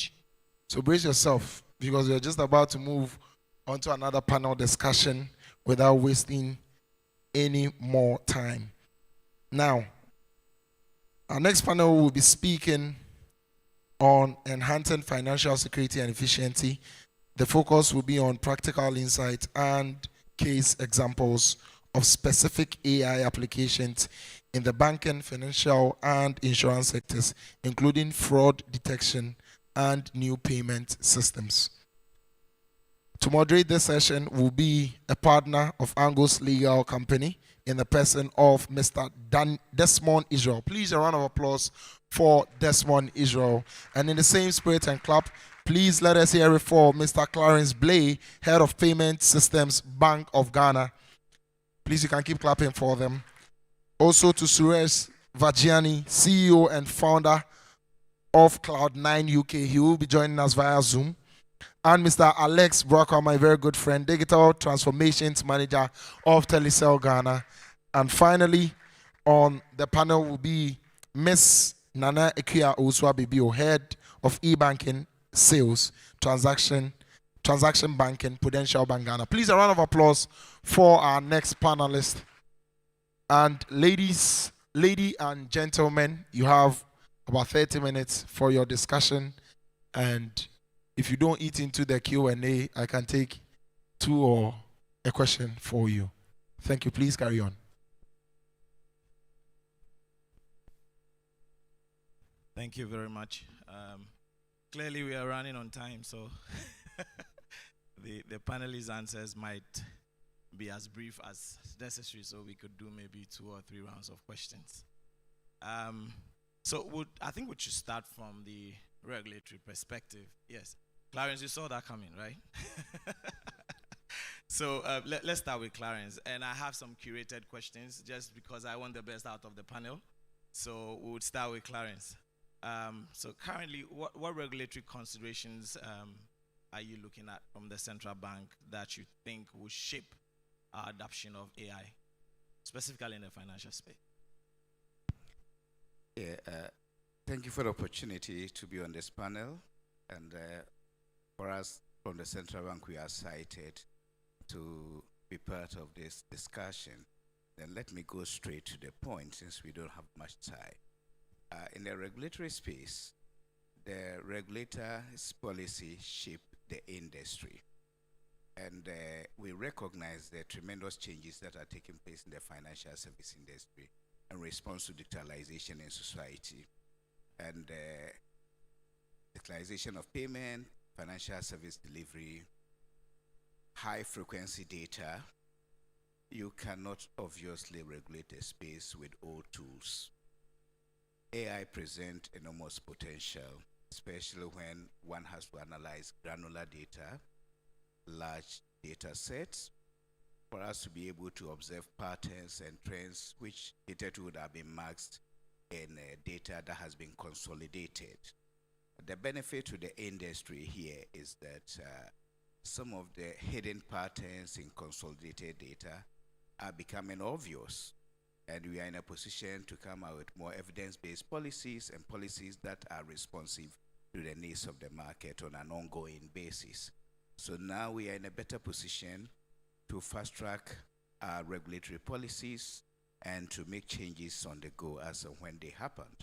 The other side of it is that there is a burden to compliance. And it's important that certain tools are made available to aid the industry to report on time. And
doing things now manually. It is almost, you need to have that many people. So it really requires a system that is up there, and that takes a lot of resources. First resource is making sure you have the right infrastructure in place, because this is a lot of transactions happening, so you need to have the right compute power, which is computing these transactions in milliseconds to determine whether this is fraud or not, or let it pass or not. So even though I'm doing a transaction and I'm just clicking buttons, all this happening in the background, right? But to me, I think it's just, entering information and moving on, right? And that is why you need the right resource and the right infrastructure, because you need to be computing these things in a matter of milliseconds. So infrastructure is like very key, because the volumes are also very high. Then the other bit of resource is on human capital. You need to have the right people with the right training, with the right expertise to be able to now design these models to make sure that, it is working the way it has to work, because this is people's lives and people's businesses, right? So I can't be excused for refusing to pass a transaction because I thought it was fraud. It could be somebody losing a big business deal, right? So it must be done right, and you must have the right resources in terms of people to design these models, to test them out, to ensure it is actually delivering exactly what it has to deliver. The margin of error is, almost, negligible. Right. So you need to have that resource in place. I think the other bit is also around, having centralized data, right? So today everybody has his own data. So if you come to telecom, we have the data on our customers. And what people do is look at where the loopholes are. Yeah. So, I take the money from A, send it to B. Yeah. Before you can get through it, it's gone, right? So it's about having those centralized systems where, irrespective of whichever network or whichever bank or whichever payment system you're using, we should be able to now pick that up through a more centralized data system, which is checking everything across board and now being able to decide. So one of our biggest challenges today is that all the data that we work with is in silos. So I have the data related to my customers and their transactions. Somebody sitting on a different bank or Service a different provider is on a different system. So it's hard to sometimes, get that accuracy because, they have disparate systems that are not, talking to each other. If you ask me, I'll say these are probably two of the biggest challenges you have with fighting fraud or using AI systems to fight fraud. The resources, whether it's infrastructure, hardware, space and all that.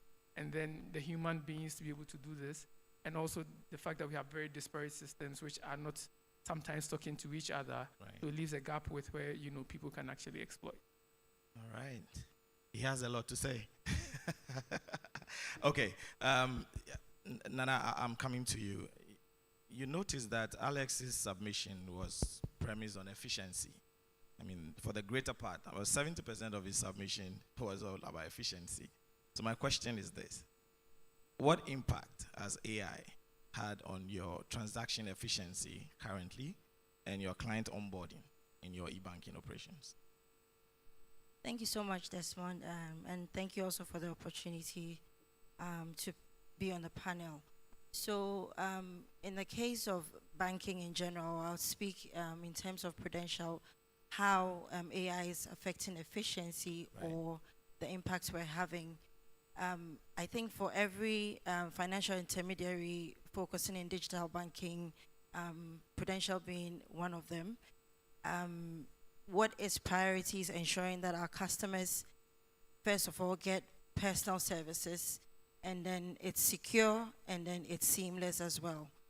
The specific initiatives that we've done to ensure that AI helps us, we have some tools in terms of microcredits that we offer. We have built AI models that helps us look at customers' trends. We're looking at salaries that are coming in. We're looking at the periods in the month that they are doing withdrawals.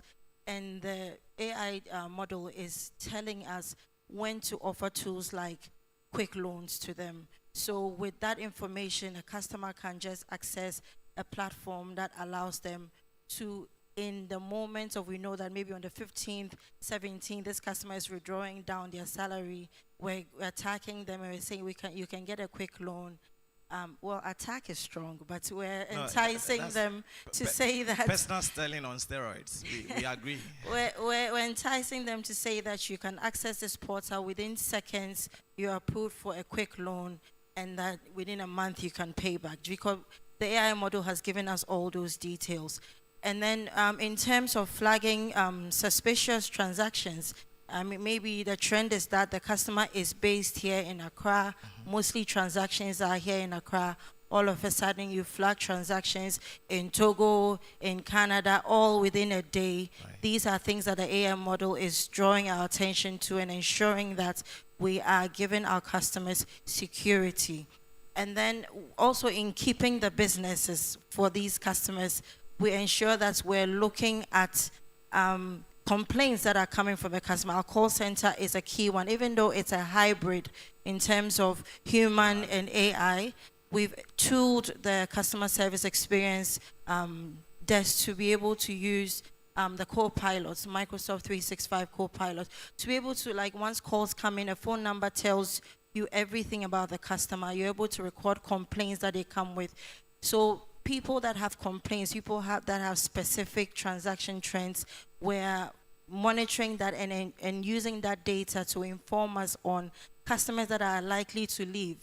So disgruntled customers are sort of picked up through this machine learning development that we have, and ensure that we get them, we make sure that we keep them before they get to a point of deciding to leave the bank. And the same model has helped us for our business customers identify customers that require, those are doing huge collections that we think that maybe it's not efficient to go in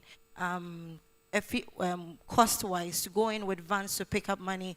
We're deploying POS to them. And I would say over the past 5 years, we have grown our POS business because of this model that we're using to apply to attract our SME business, our corporate clients that would require digital collections. Right. So this is also helping, and multiple other tools. If it comes to the retail or the card schemes, we know those who are spending and how they want convenience. So we're looking at this data and making that impact in terms of growth and cross-selling amongst our client base. You've been very busy. We'll come back to you when we are discussing the guardrails. But let's go on the cloud and join Suraj at Cloud 9. Suraj, can you hear me? I can hear you, yes. Awesome, right. So the question is this.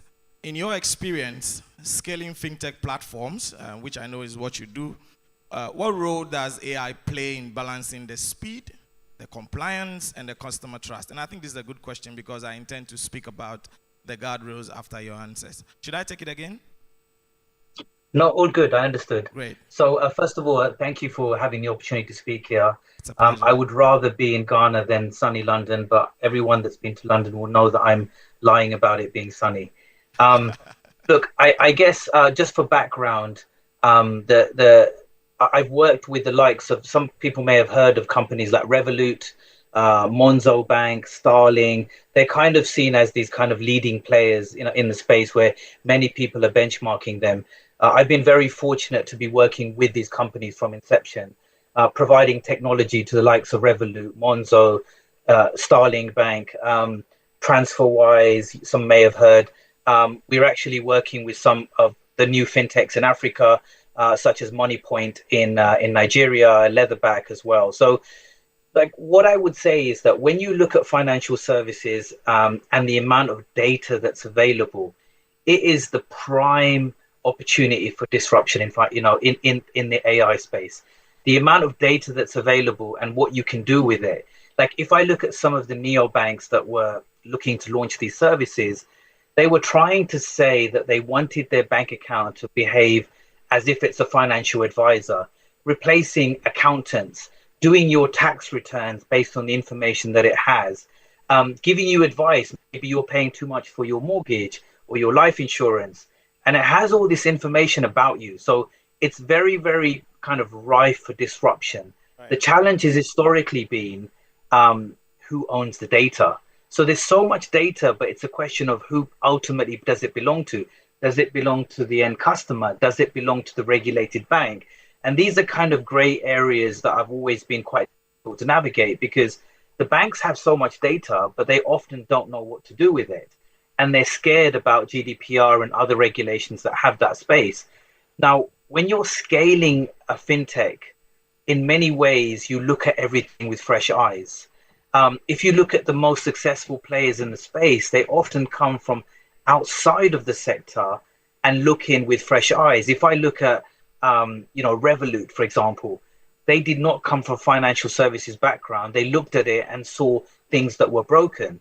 And when I look at the scaling opportunities of fintechs in AI, it's like the person that cracks this ultimately could offer a solution at a global level. Because when you look at the core essence of everything, it's all about transactions. It's all about, what did I buy? How much did I spend on it? What did I do it for? What was the merchant? There's all this information that's universal, whether you are in India, whether you are in Australia, whether you are in Ghana, whether you are in Europe. And we are seeing examples of this where people are trying to control information on the wallet. I guess the universal example is always talked about M-Pesa in Kenya, right, as the kind of beacon. But the reality is that technology was developed before people had smartphones. So in some ways it was very, very good, but actually the way it's utilizing data and what it could do with it is just scratching the surface. So I don't know if I'm answering your question, but the reality is that there are massive opportunities in financial services for AI fintechs to disrupt the space.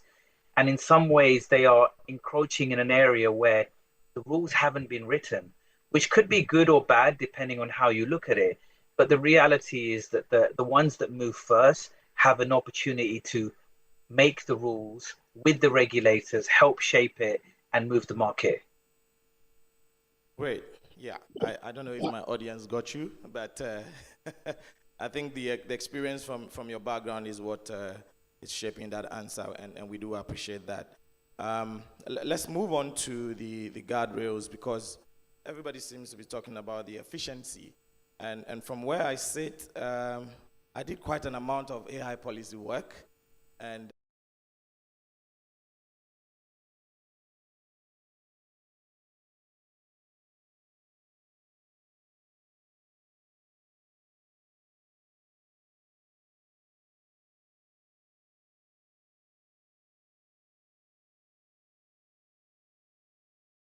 so the question is to Clarence, and then back to you, Nana. I'll take Alex and Shires as my last bite. We have quite some short time. What ethical guardrails, from the regulator's point of view, should we have in place before embedding AI in financial services? And you take that from your perspective. Yeah, I would answer it from an unusual perspective. Awesome. I think the key thing here is that AI feeds on data. That's true. And when he was making his submission, he spoke about data in silos. Now, if you want to address some of the challenges that come with AI, one is to look at data interoperability. For us in Ghana, I think BOG, the last time the governor spoke, he hinted about some of these things, going beyond open banking, but talking about data interoperability. We have the telcos data, we have insurance, we have driver's license, we have a whole lot of data that can be pulled together for us to get a better sense of who we are dealing with in the ecosystem in an inclusive manner. Because it's not everybody who has access to some of the things that the financial services industry is used to using to profile people. Then if we do not expand the net, let the scope be a bit big to bring in a whole lot of data, ab initio we begin to exclude some people from the formal financial service, and the AI is going to exacerbate the situation. That is critical to all of us. The second thing is that we believe that transparency, fairness is critical in this endeavor, and one should be able to go beyond what the law says. The law will always give the barest minimum as to what is required of us. But in the financial service industry, if you want to strive for financial deepening, then there are a lot of things that one has to look at. So there are some ethical considerations that BOG is looking at when it comes to the use of AI. first and foremost, we ourselves will have to purge ourselves of possible biases that one may introduce, looking at different tiers of financial institutions. Is the bias going to lead to financial instability, or is it going to be disproportionate, said that smaller entities are going to be looked at with a hard lens? All these things will have to be taken into consideration.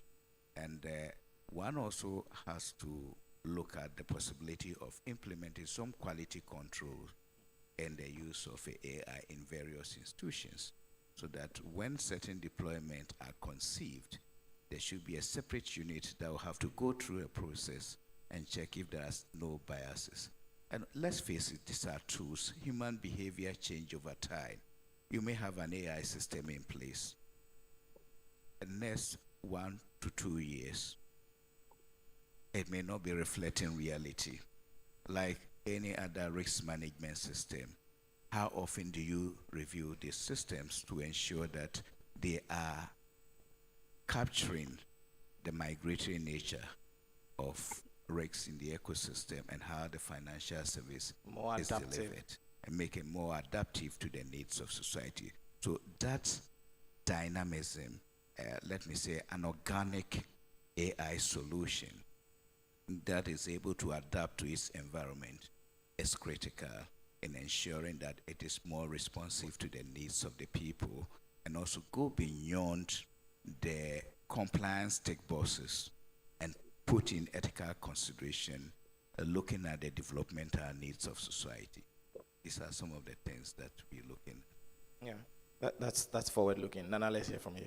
Okay, so after my regulator speaks, I get to I get to confirm. So I think in my initial submission, I was mentioning growth. I was mentioning like specific solutions for our target customers. And when it comes to ethics with AI and how we make sure that it's also inclusive, we are not disadvantaging anybody. We do solution based on demand. We're a business for growth, but we also do solutions on demand. So in our data collection, we're ensuring that information that we have to deploy solutions specific to the needs of these customers are meeting specific needs. Of course, we're not generalizing in terms of the specific example I gave on micro lending.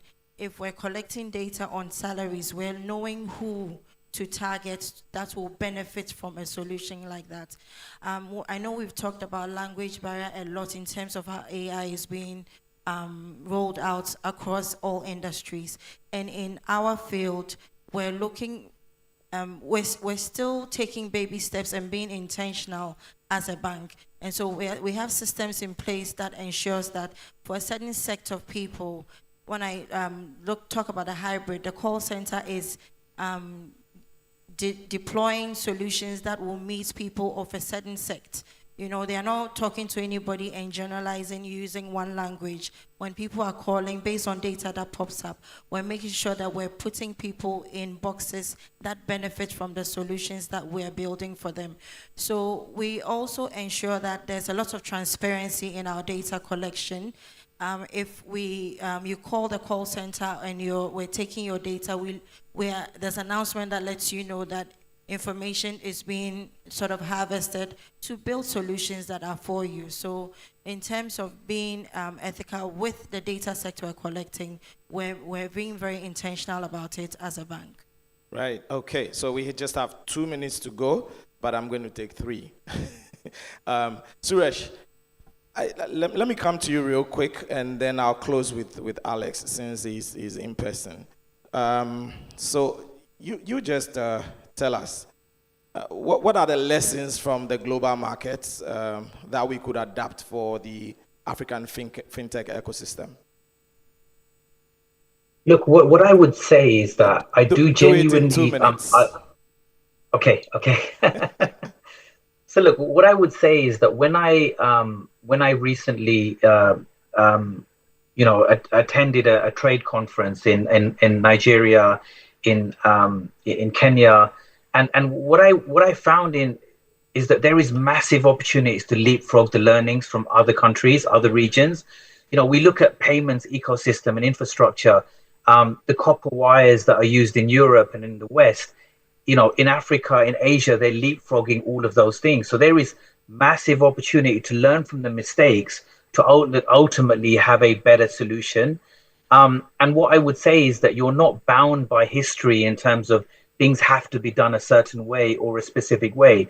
I know it's not relevant to this topic, but one of the things that I witnessed on the trip was there is an openness to things such as stablecoin, in Africa, from an adoption perspective compared to places in Europe and the US. And we get that it's to do with the new regime of Trump, but that's a whole separate panel that we would have in relation to that.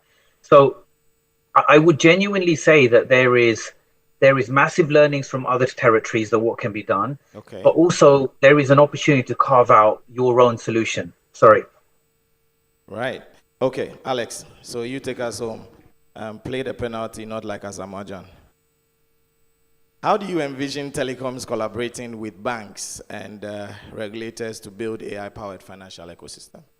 Okay, so first of all, I would say policy co-creation. I agree. And I think, having conferences like this helps to bring some of these ideas out, and then we can co-create. What you find is most of the time, regulation is behind technology or innovation most of the time. So being able to, engage the various stakeholders, co-create the policies that would guide this, I think would be one of the big things that we need to try and, get ahead of so that, the regulation and the policies can be aligned with the, ever fast changing, And the thing is that these policies sometimes take time to change. The technology is changing almost every other day. So you need to always try and keep up. And that would be done if you're doing it, together with the other stakeholders and you're co-creating these policies. The second thing would be, I would say, shared resources and infrastructure, because again, back to the point, it is quite expensive, and most organizations or some organizations fail because you need to realize benefit as soon as possible, and for you to make that heavy investment and not see something come out is quite hefty, and either people don't go into it at all or they try and are not able to see it through because the cost just can be hard. So one way is to be able to see ways by which you can share, and, reuse things that are already existing. Either it's infrastructure, whether it's data, whether it is, APIs, having open APIs that you can use to connect. Like we do today, you don't need to, reinvent some models because they already exist. You adapt them and you fine tune them, or you pick them off the shelf and continue to use. So I'd say, sharing resources, policy co-creation. Yeah. Thank you very much. Thank you very much, Mr. Moderator. You don't take my last word. No, your last. I'll take it just before I make you leave the stage. And just by the way, I was just on the call with Asamoah, so when he gets here, we will lock the door and you say what you said again. But I have the first question here from Dr. Reginald. Thank you very much. Very insightful conversation. My question is a bit of a loaded one, not particularly directed to anyone. Any of your panel members can answer this, but I'm guessing BOG, since you're a regulator, I would hope you take the lead on this. So is your model, be it a fraud detection model or your loan assessment model to determine who you offer loans to, is the model locally trained and evaluated on Ghanaian behavior? Particularly looking at sparse credit history, mobile money flows, market cycles, seasonalities, regional patterns? Or is it merely a lifted global model with thresholds? If it's a local one, what is your false positive rate for key subgroups? For example, we're thinking women-owned SMEs or SMEs within the northern region versus Greater Accra.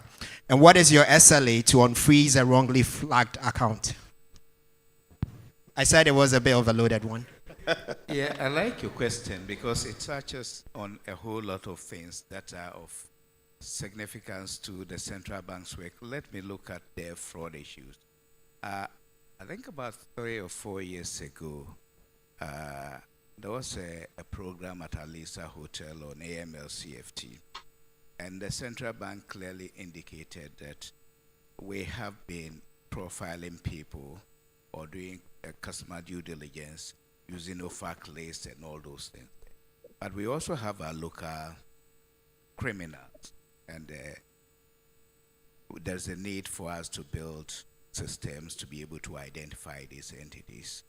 When solutions are presented to the central bank, we investigate to look at the scenarios and the rules that have been built into the solutions to see whether they are inclusive, they reflect what is happening in the society.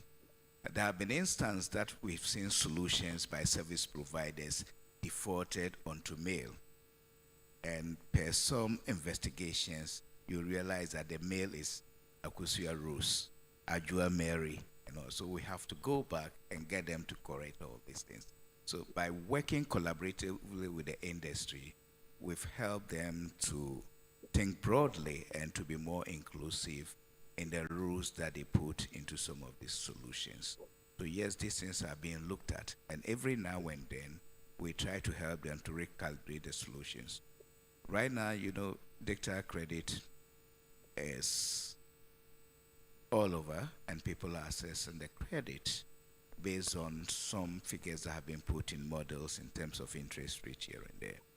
But the question is, it is possible that people who repay their loans before the due date will be isolated, identified, and isolated and rewarded in a way. So there are quite a number of things that AI is making possible for us to do with the service providers, the entities that we regulate. So yes, we take a holistic view of some of these things, and gradually the systems are learning to reflect the needs of the Ghanaian society. Thank you very much, Mr. Clarence. Ladies and gentlemen, please put your hands together for our panel. We are taking off with jet speed, so forgive me if I don't do too much fairness to everybody to ask their questions, but please don't leave just yet. The panel members, please make your way back up. Let's take a group picture together. Please come back. And Dr. Shures, so you've missed quite a number of things, and the final words I'd like to add to all the AI voices you've heard is that Ghana has the best jollof. So wherever you are in the world, eat Ghanaian jollof.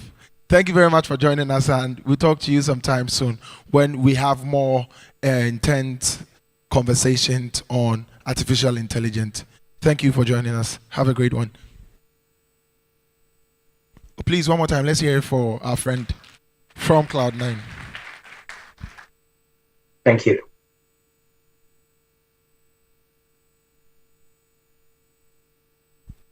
So one of the advantages of AI is that although Dr. Suriyas is not here, we can just add him to this group picture. And if you see it on social media, just know that it was AI'd. Anyway, now we are going to go to our next panel discussion, and then we will have our final steady to end proceedings or our discussions for today. Now, ladies and gentlemen, the last panel discussion, we'll be talking on AI at the crossroads.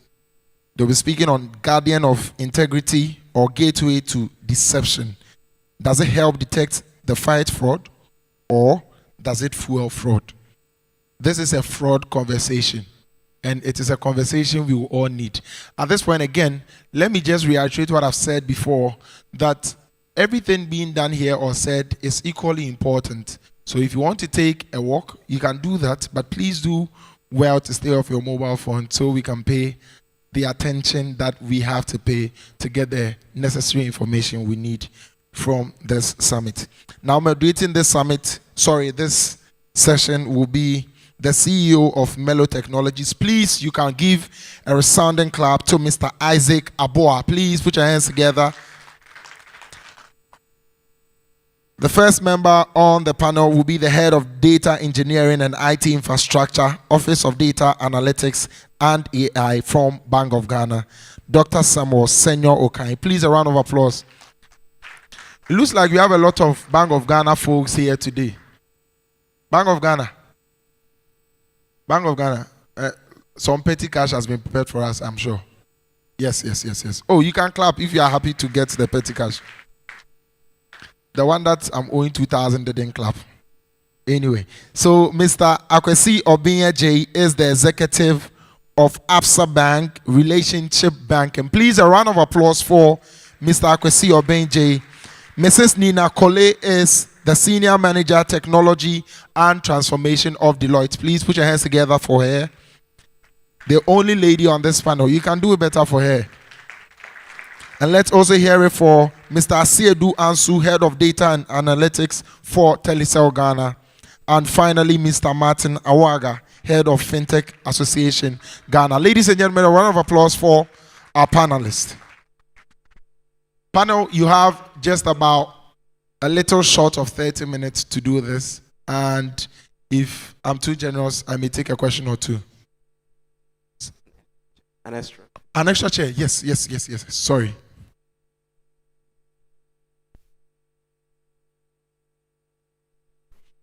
Your time has started, by the way. Okay. Good afternoon, ladies and gentlemen.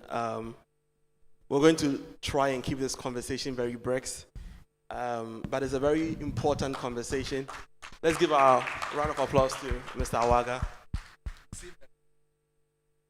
Okay. So we're going to be talking about fraud. So let me set this tone for the conversation before we go into it. In the recent months, the African financial services landscape has faced a wave of sophisticated fraud attempts exploiting AI tools. So earlier this year, the South African Banking Risks Information Center, called SABRIC, released its annual crime statistics report for 2024. And they found out that fraudsters are increasingly using AI tools for complicated fraud attempts. So we're talking about phishing emails, we're talking about WhatsApp messages, scams, but also early instances of voice messages that are mimicking people in the banking sector's voice to enable transactions fraudulently to be authorized. Locally in Ghana, we're seeing the central bank's fraud report that came in 2023 say that SIM swap fraudulent has been on the increase. So this is the case where people's SIM have been fraudulently swapped, and then there are individuals who are attempting to use those SIM cards for different. But this has huge imperative on, for example, mobile money, as we know that Africa's financial inclusion largely lies on mobile money services, which are enabled by SIM card services. So we are seeing that AI is causing a lot of harm. Yet, it is the same AI that is also doing a lot of good in our society. Because we're already seeing banks scanning millions of customer data with machine learning models to be able to improve their operations. We're already seeing telecoms piloting AI systems to solve this SIM swap problems amongst them. So we're here to look at AI at the crossroad. We're talking about AI as a shield, but also as a sword. What are the problems that it creates currently in our system, and how does AI itself also solve these problems? And that's the topic of today: AI and fraud detection and prevention, AI at the crossroads, guidance of integrity or gateway to deception. Today we have an excellent panel with us who are very experienced in both business consulting and the financial services industry to dissect this conversation.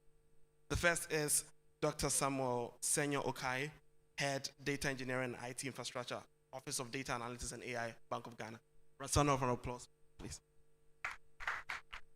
The next is Mr. Akwesi Obin Ejay, Executive Risk, Absa Bank, South Africa. Huge round of applause for Mr. Obin. Mr. Obin Ejay. Next is Mrs. Nina Kole, Associate Director, Technology and Transformation, Cyber, Deloitte. You can do better for her. And we have Mr. Asiedu Ansu, Head of Data Analytics and Head of Data and Analytics, Telecel Ghana. And finally, Mr. Martin Awaga, Head Fintech Association of Ghana. Okay, my name is Isaac Kojo-Denuabua. I have a company called Mellow Technologies, and I'm also a host of one of Africa's leading Change Africa podcasts. Okay, so let's go into the conversation now. When we talk about AI, one of the key things we have to talk about is regulation. So let's start from the regulatory framework. Regulatory frameworks often lag innovation. That is something that someone said in the previous panel. So we're asking, firstly, how can regulators keep pace with AI-driven fraud tactics without stifling innovation? Thank you, everyone. Thanks for having me. Okay. This topic is very interesting. Reason being that at the time I started talking to the organizers, I was CISO for Bank of Ghana.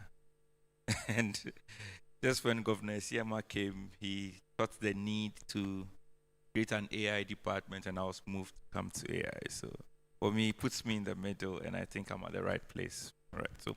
So your question is about how regulators can pace with AI-driven process, right? So basically, like you said, AI is a double-edged sword, right? We can take advantage of it,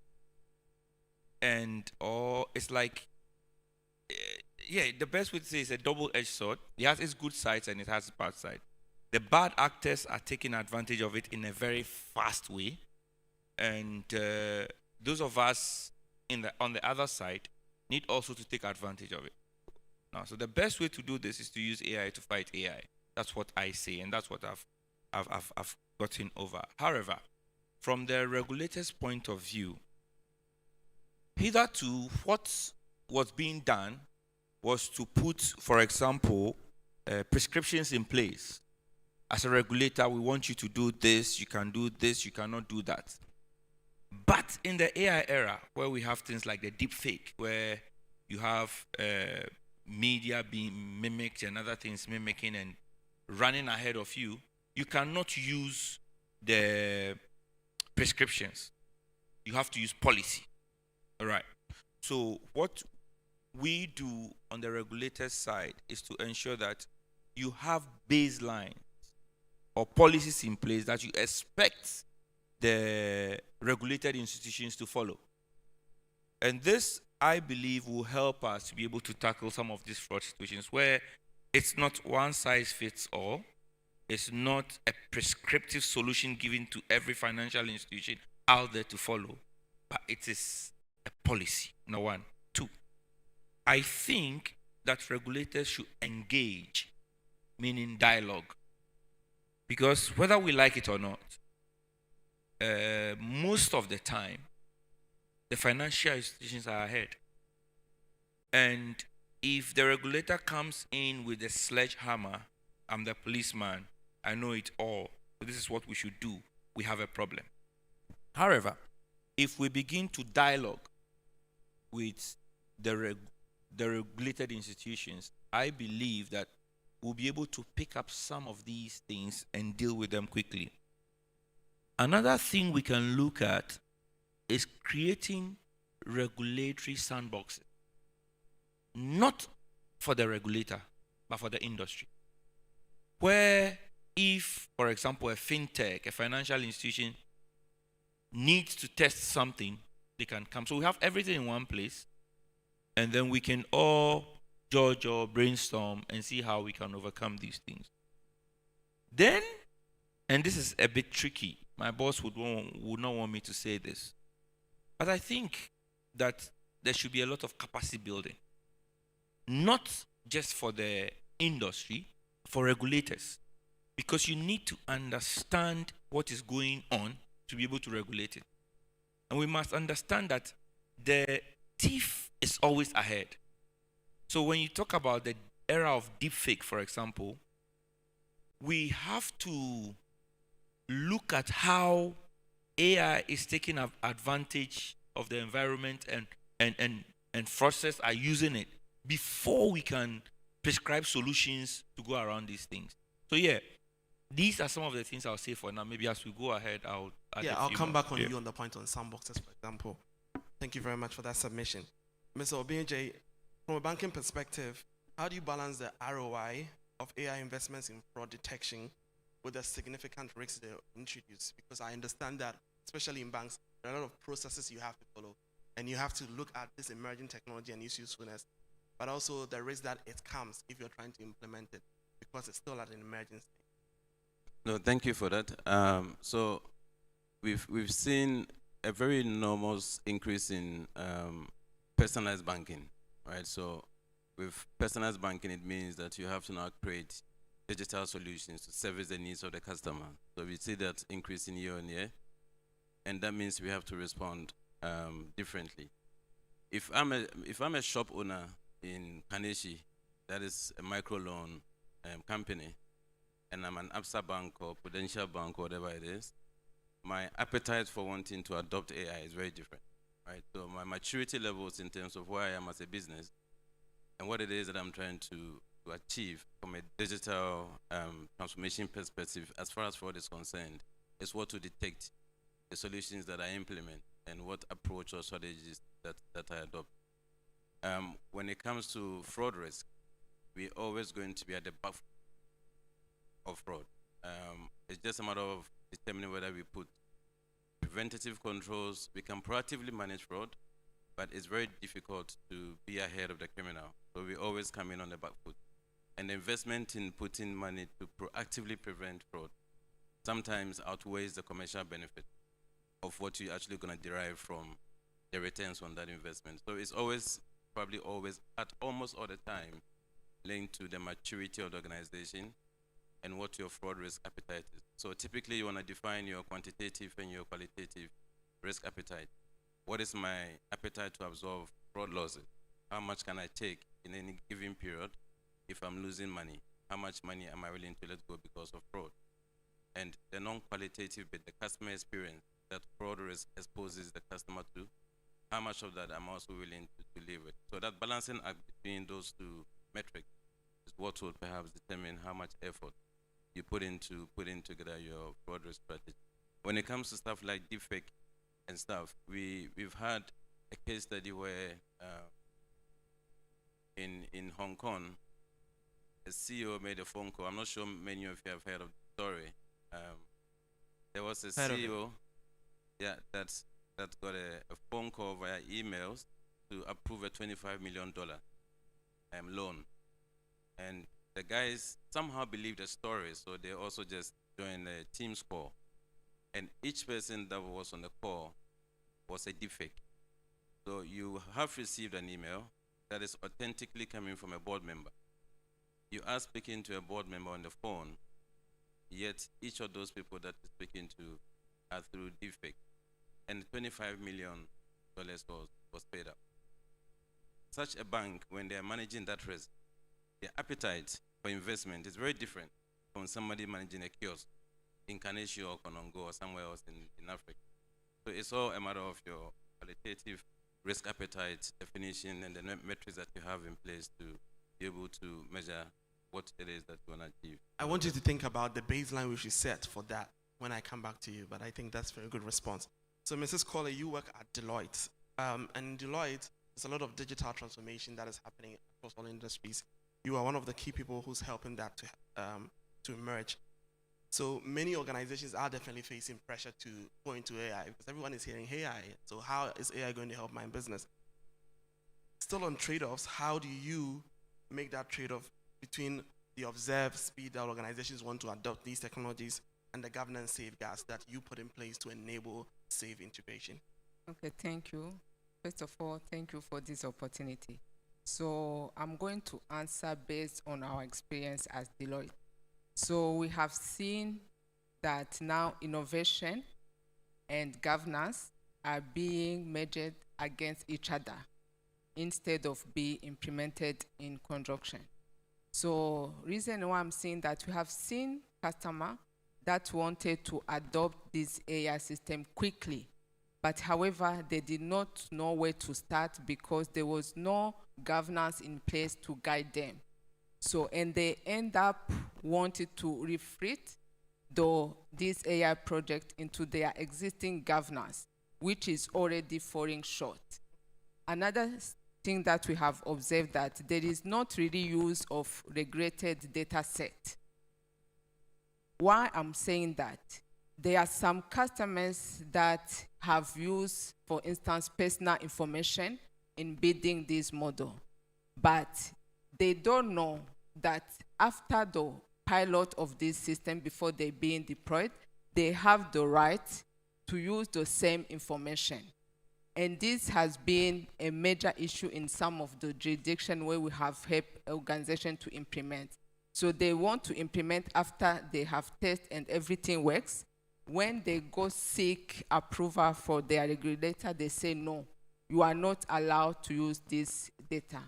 Another one, we have seen that organization that they don't have capacity internally. They want, instead of starting building from scratch, relying on some of the tech that has already those models. But to do that, there is a need to transfer data to cloud. And this is a big issue in terms of security because they don't have the right.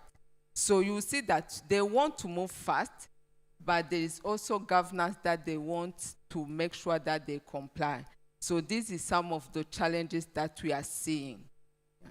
So in such a case, how do you help them build governance framework fast to catch up with the speed of innovation?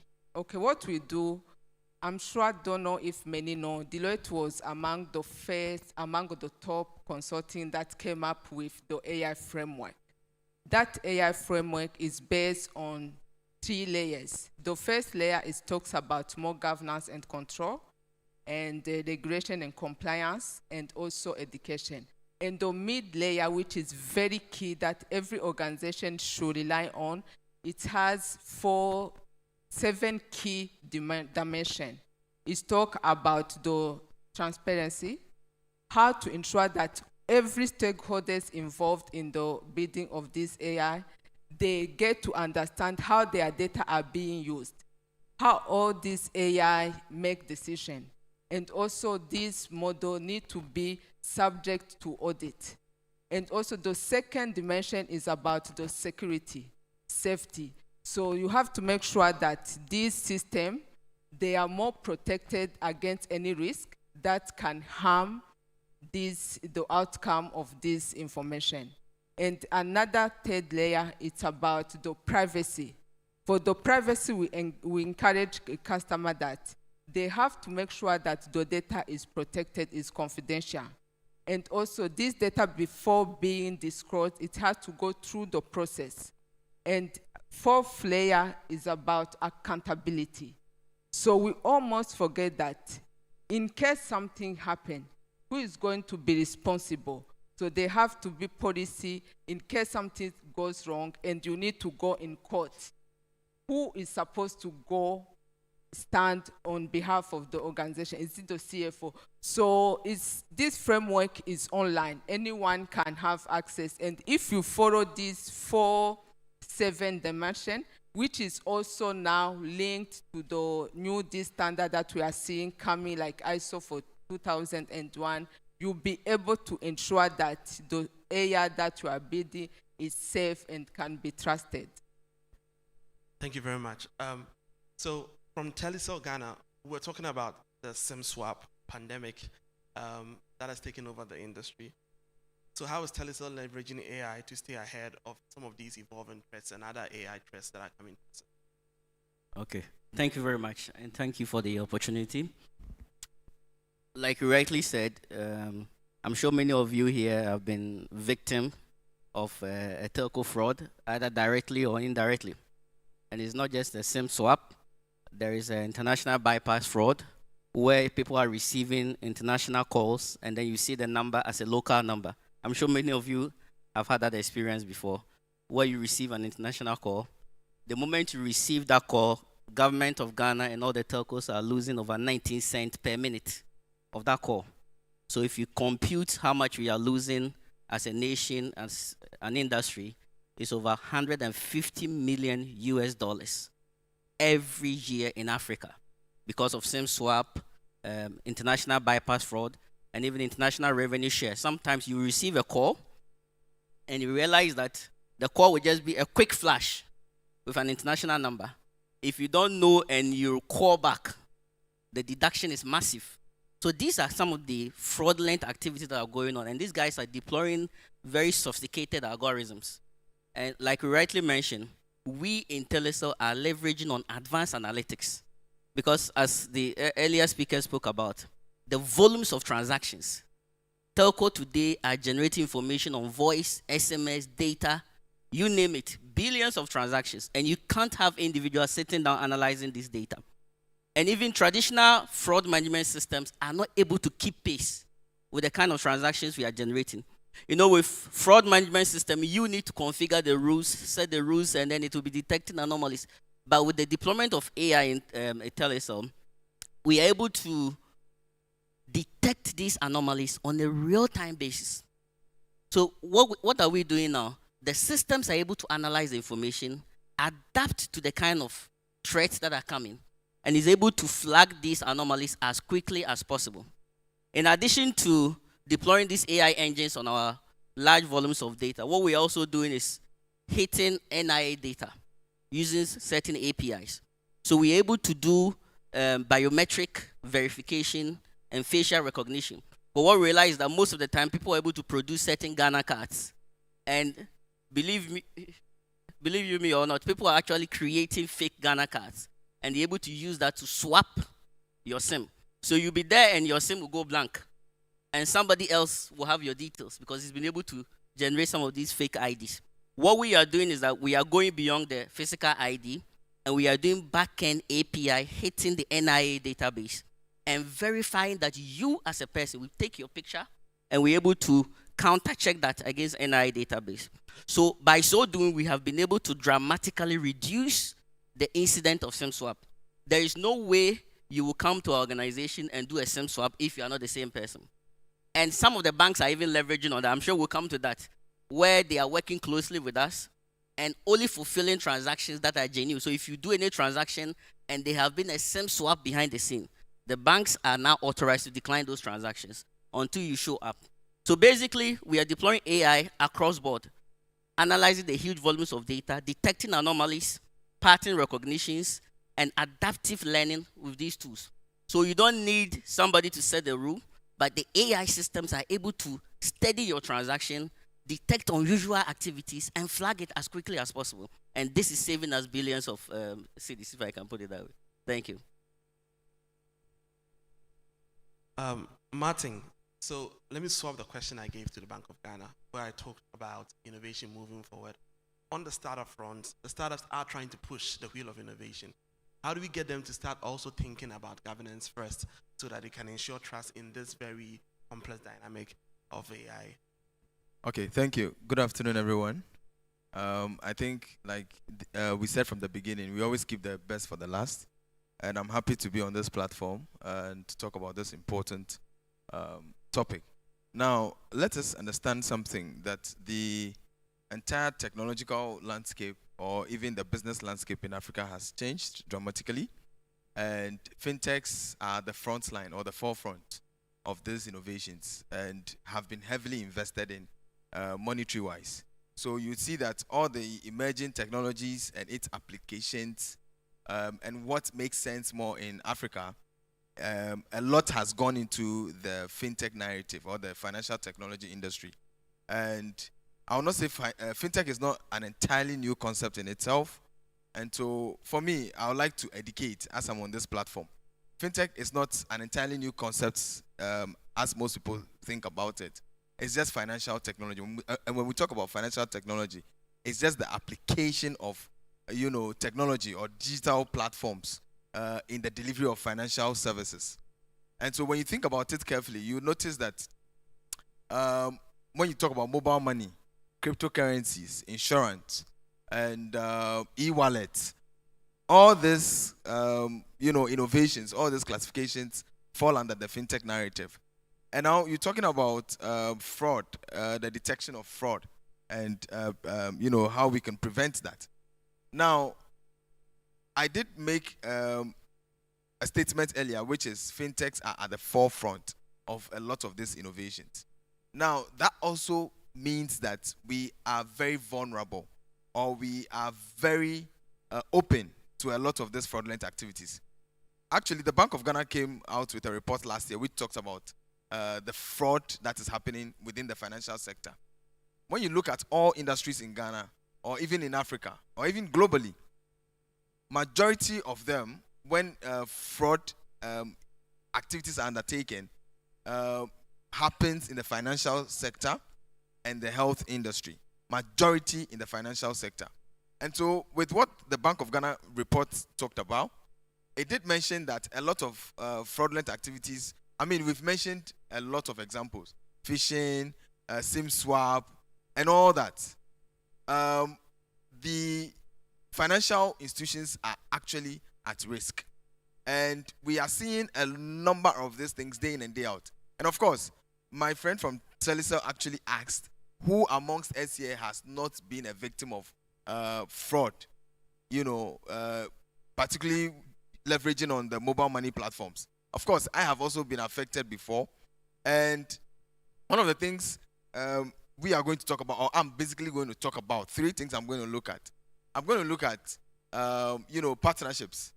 Currently, I know the CISO, the cybersecurity department in the Bank of Ghana, and then the FIC are doing something to see how we can build more strong collaborations and partnerships between the banks, the fintechs, and other financial institutions, so that large volumes of financial transactions we can leverage on AI tools to detect some of this, fraudulent activities in real time before a transaction is made, or as a receiver, you receive whatever funds is being transferred to you. So that is also being done. So we are encouraging partnerships, and so with the banks and other financial institutions, we are hoping that they open up their systems, or they open up their or they are open to some of these partnerships. Now, the business of, or the game of fintech is an API game.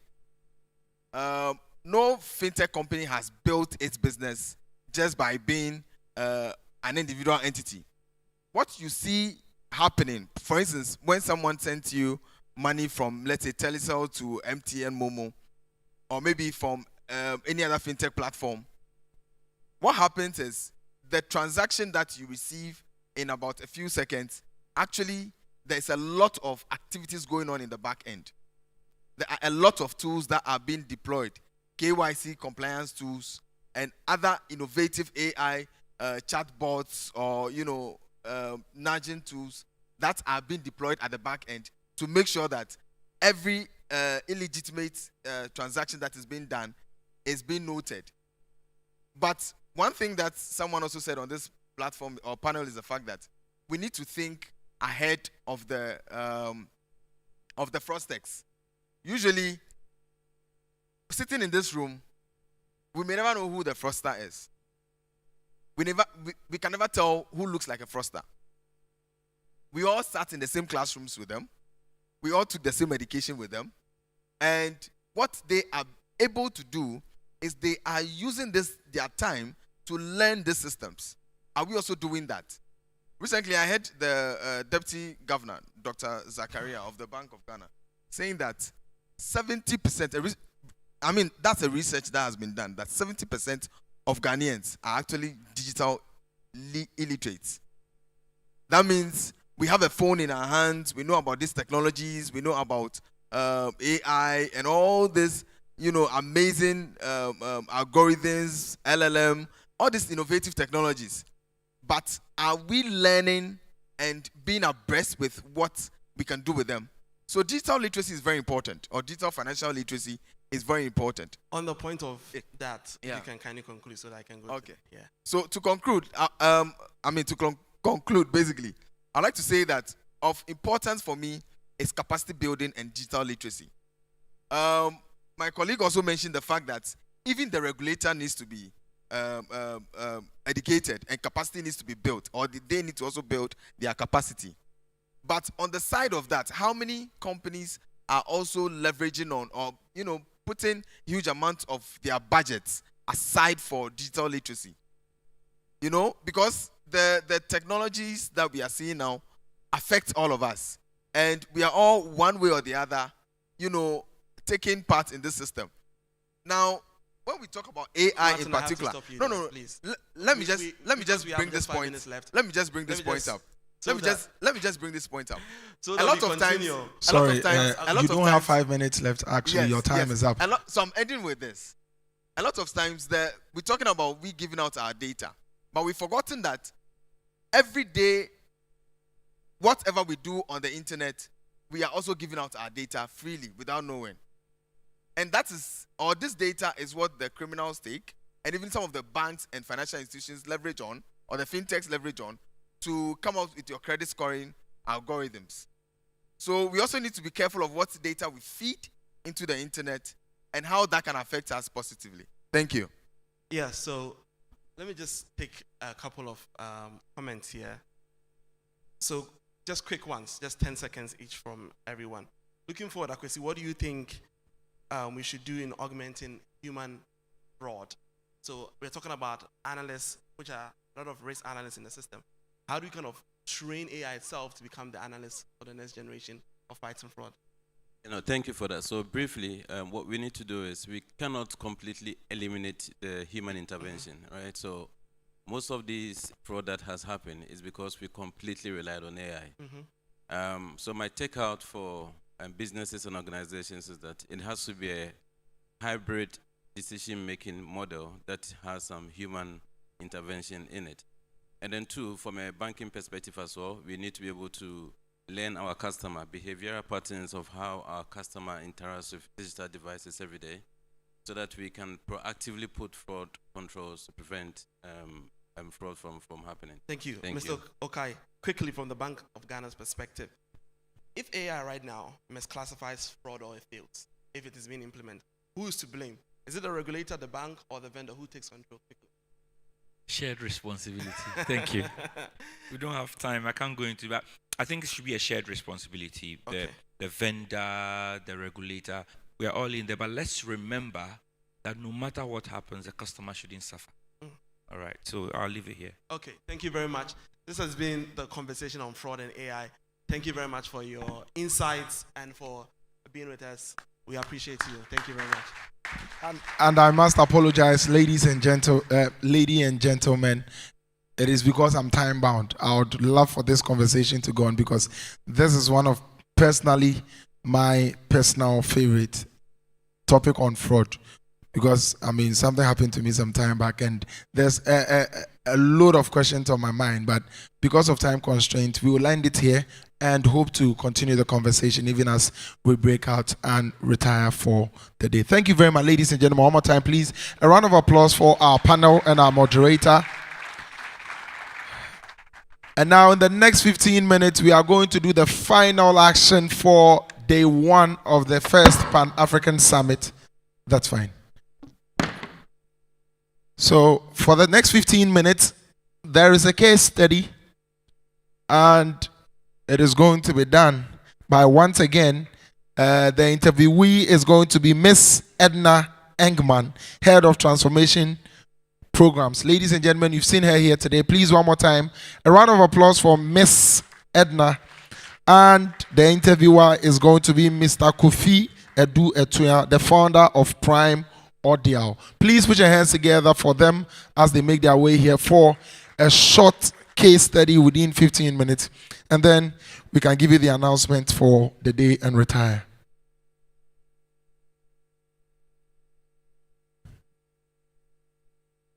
Oh, Mr. Kofi. Mr. Kofi Ado. Okay, so in his absence, this is your microphone. I don't know what he was going to ask you, but let's play around it for about 10 minutes and then we can retire, right? Yes. So the topic is, or the talking point is, the bank has been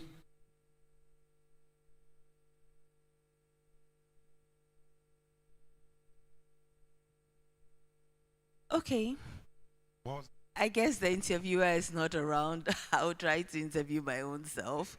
I don't know how that is going to work, but so just a few pointers before the interviewer comes. I think a lot of banks have been looking at AI from different perspectives. And my question to everyone, or thoughts to everyone, is, are businesses AI-driven or AI-led? And there's a huge difference between the two of them. AI-led normally is, we are looking at solutioning to meet needs.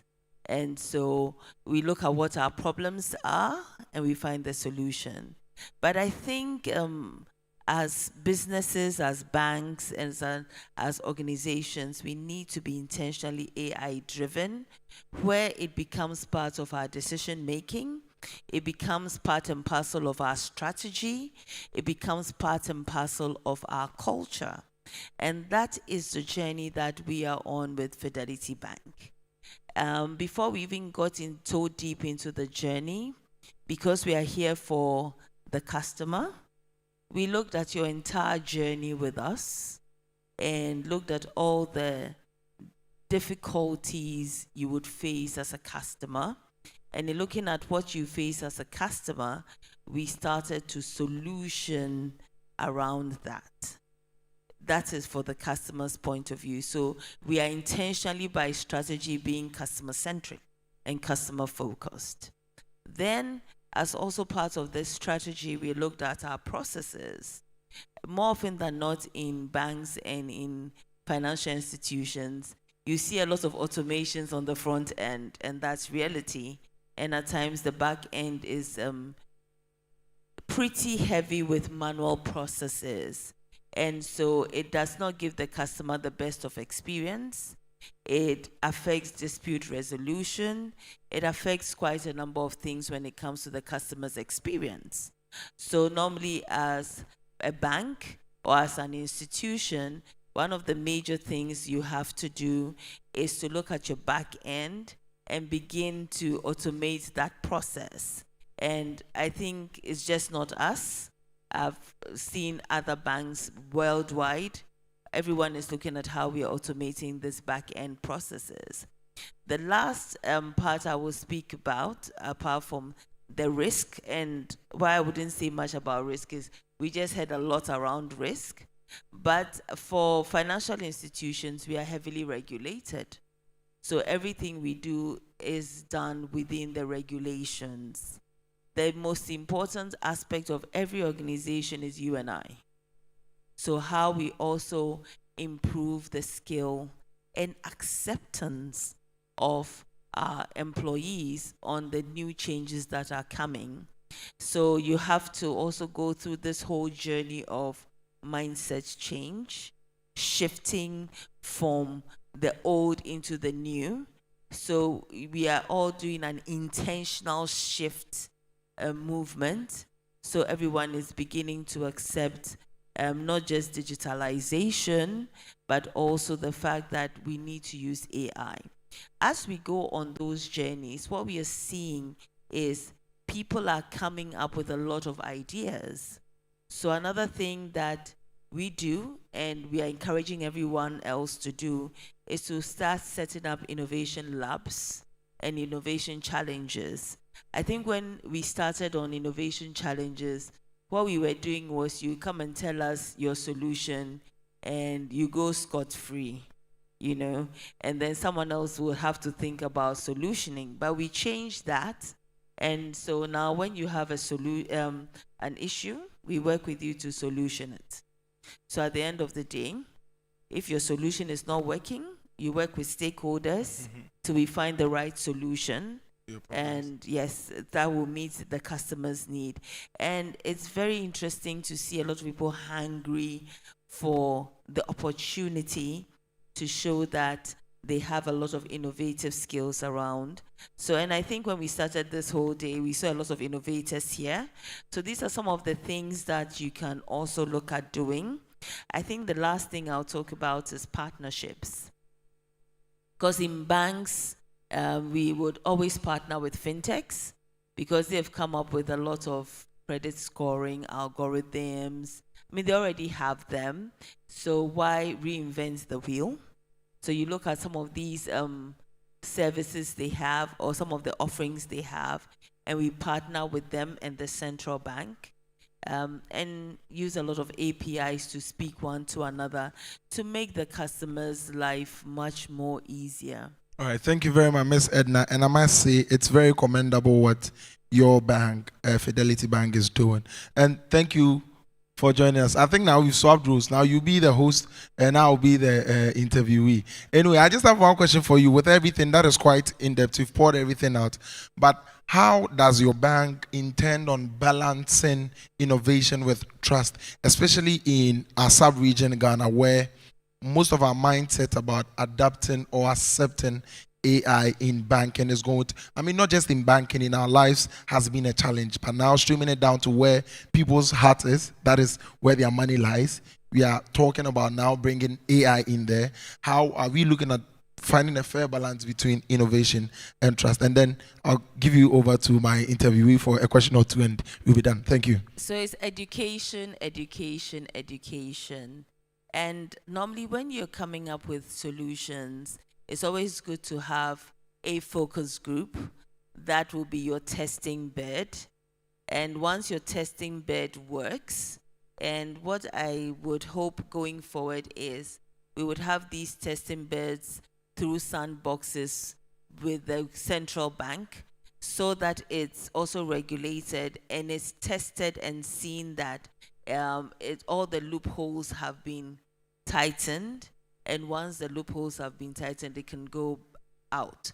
One other major thing with all of this testing to make sure that we are keeping the trust of the customer is giving yourself the room to roll back when there's a need to. And all of this has to work with not just ourselves and the fintechs, but also with the regulators. Thank you. Okay, thank you. I want to ask maybe two questions. One regarding SMEs. You spoke about mindset. You know what they say, you're only as big as your mindset, right? A lot of SMEs in Ghana and probably around the continent believe AI is just limited to big tech, so obviously they can't relate.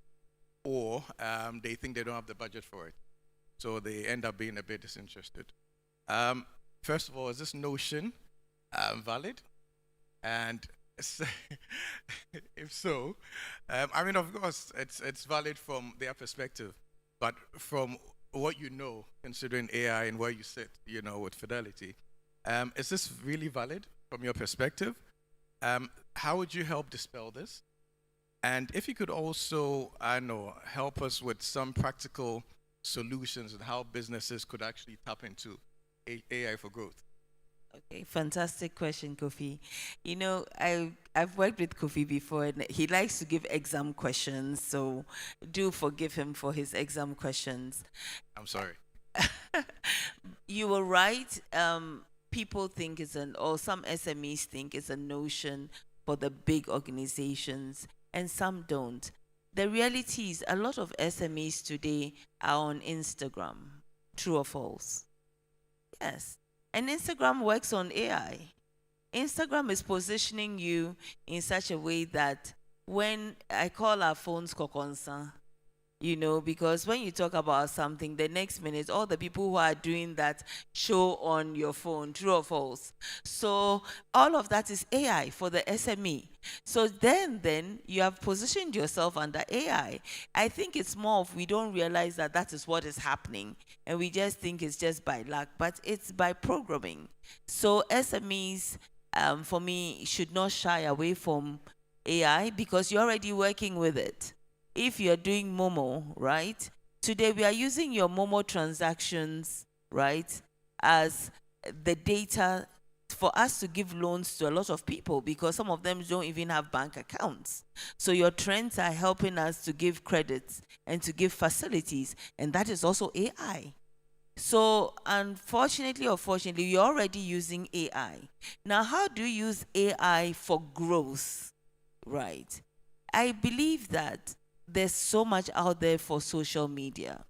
And because it's already programmed with it, easy, put yourself out there.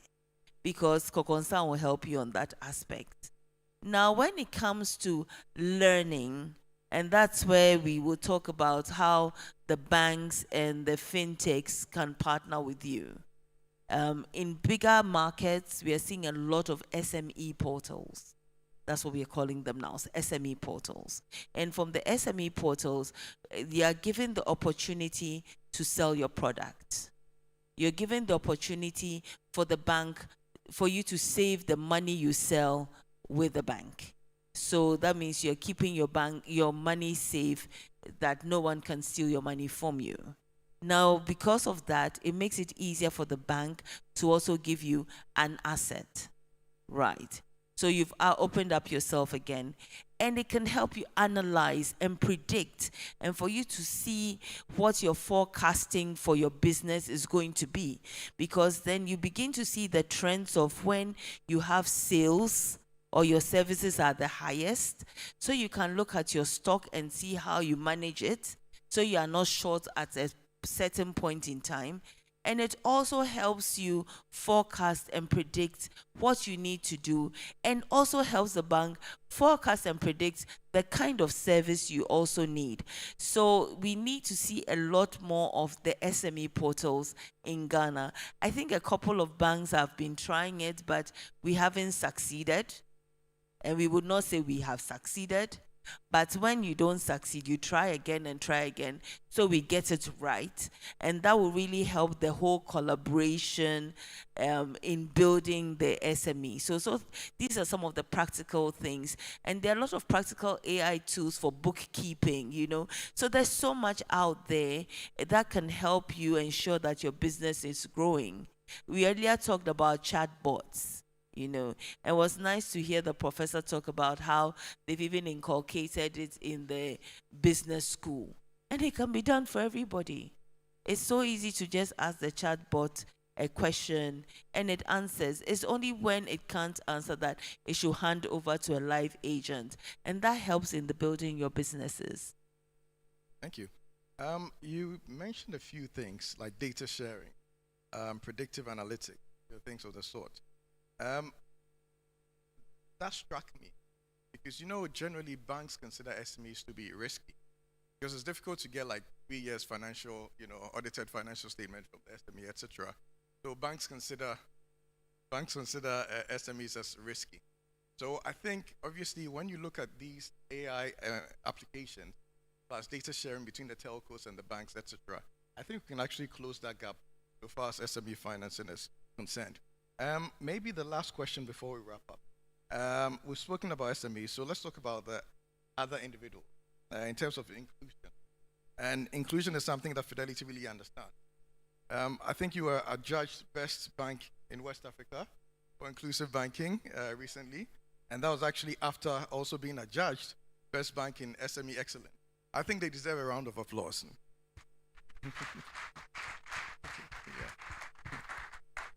So quickly, how do you think AI could help, you know, further power boost inclusive banking? Fantastic. So someone earlier said something, and I was like, oh gosh, she has taken some of my apple, but it's okay. No one is the repository of knowledge. So I think the biggest issue we have is language. And to improve on our inclusion, because now a lot of banks are into inclusive banking. So we do now have quite a number of the unbanked. Now we need to also go into voice banking with our local dialect. So it makes it easier for, I don't have a grandmom, but if I had a grandmom, my grandmom to be able to maybe sell her kinky because I'm a gun and her fish, you know, that she understand that or do this or do that. So that is also very critical now going forward. We need to get to them with the kind of language they understand. Another thing we need to do for the inclusive is a lot of digital literacy training, because they don't, and it's not their fault. They are in the hinterland and they need that information. So we need to break ourselves down and start going there to teach them the basics and the rudiments of what is happening. I do remember when ATMs first came, I heard a customer say, hey, you're putting my money in a wall. Are you sure my money will be safe in the wall? But today, with a lot of education, nobody thinks of it. When Momo came, we did have issues. With a lot of education, no one thinks of it as being as risky as it still is. So the same way when it comes to inclusive banking, pulling the unbanked to some form of banking, informal banking, it's critical to give them that literacy. And finally, for most of the banks, we need to begin to open low KYC accounts for them, and do it in such a way that they can just open their account from wherever they are easily, and it will make their lives easier. Thank you. Thank you. That's brilliant. And I think to go into right on that point, I work extensively with SMEs, and sometimes you find these SMEs who are making good money, good turnover, but obviously English is an issue. So they tend to do a lot more transactions over WhatsApp using voice or over the phone. So that's where NLP, comes to play, for instance. Do you have any final words? Or if you had one piece of advice, to businesses, what would that be? I think I'll start with our regulator. Today I heard that there are a couple of policies that are coming out. Let's make the policies clear, because I think there's lack of transparency for a lot of us. So we don't know what the real policies are. So let's make it clear. I have seen taking some AI solutioning and digital solutions to our regulators, and it has taken a bit of time. Maybe they should get the education so it helps all of us in the growth. I think for us as banks, I would say we should be intentional, and we should not just use AI as a solution, but we should use it as our strategy. Let us change our culture to be an AI culture, because it has come to stay. And for the young entrepreneurs and the SMEs, you're already using it, so do not be scared.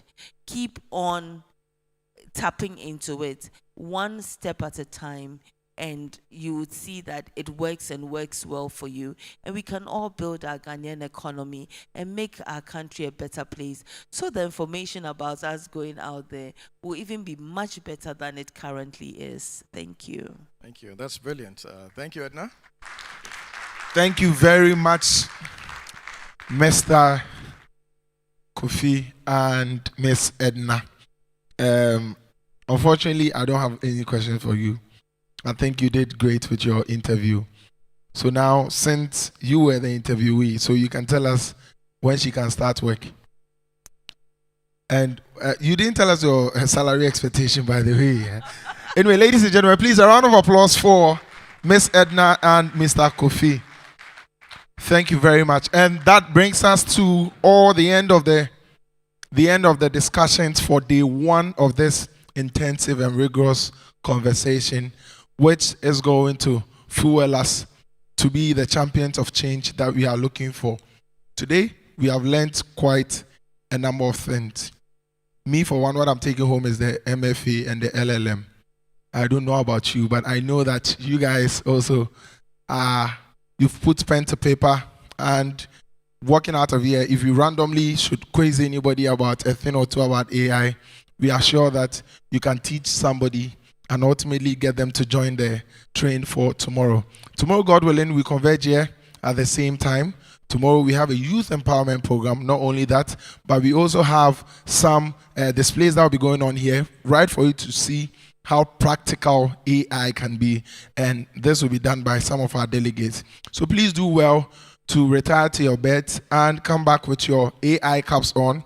Come back with your tags, because that will be the same admission you will need for tomorrow. And let's keep the conversation going. On behalf of the organizers, Mr. Carlos and Mr. Felix Donko, we'd like to say a very big thank you to you for heeding our call and coming here to listen to this first ever Pan-African AI Summit. We'll see you here tomorrow. We'll have lunch together, we'll drink coffee together, and we'll have a good time. Thank you very much, ladies and gentlemen. My name is and has been Mr. Otis Obobi Otis. We'll see you here tomorrow. Thank you, and have a great journey back home.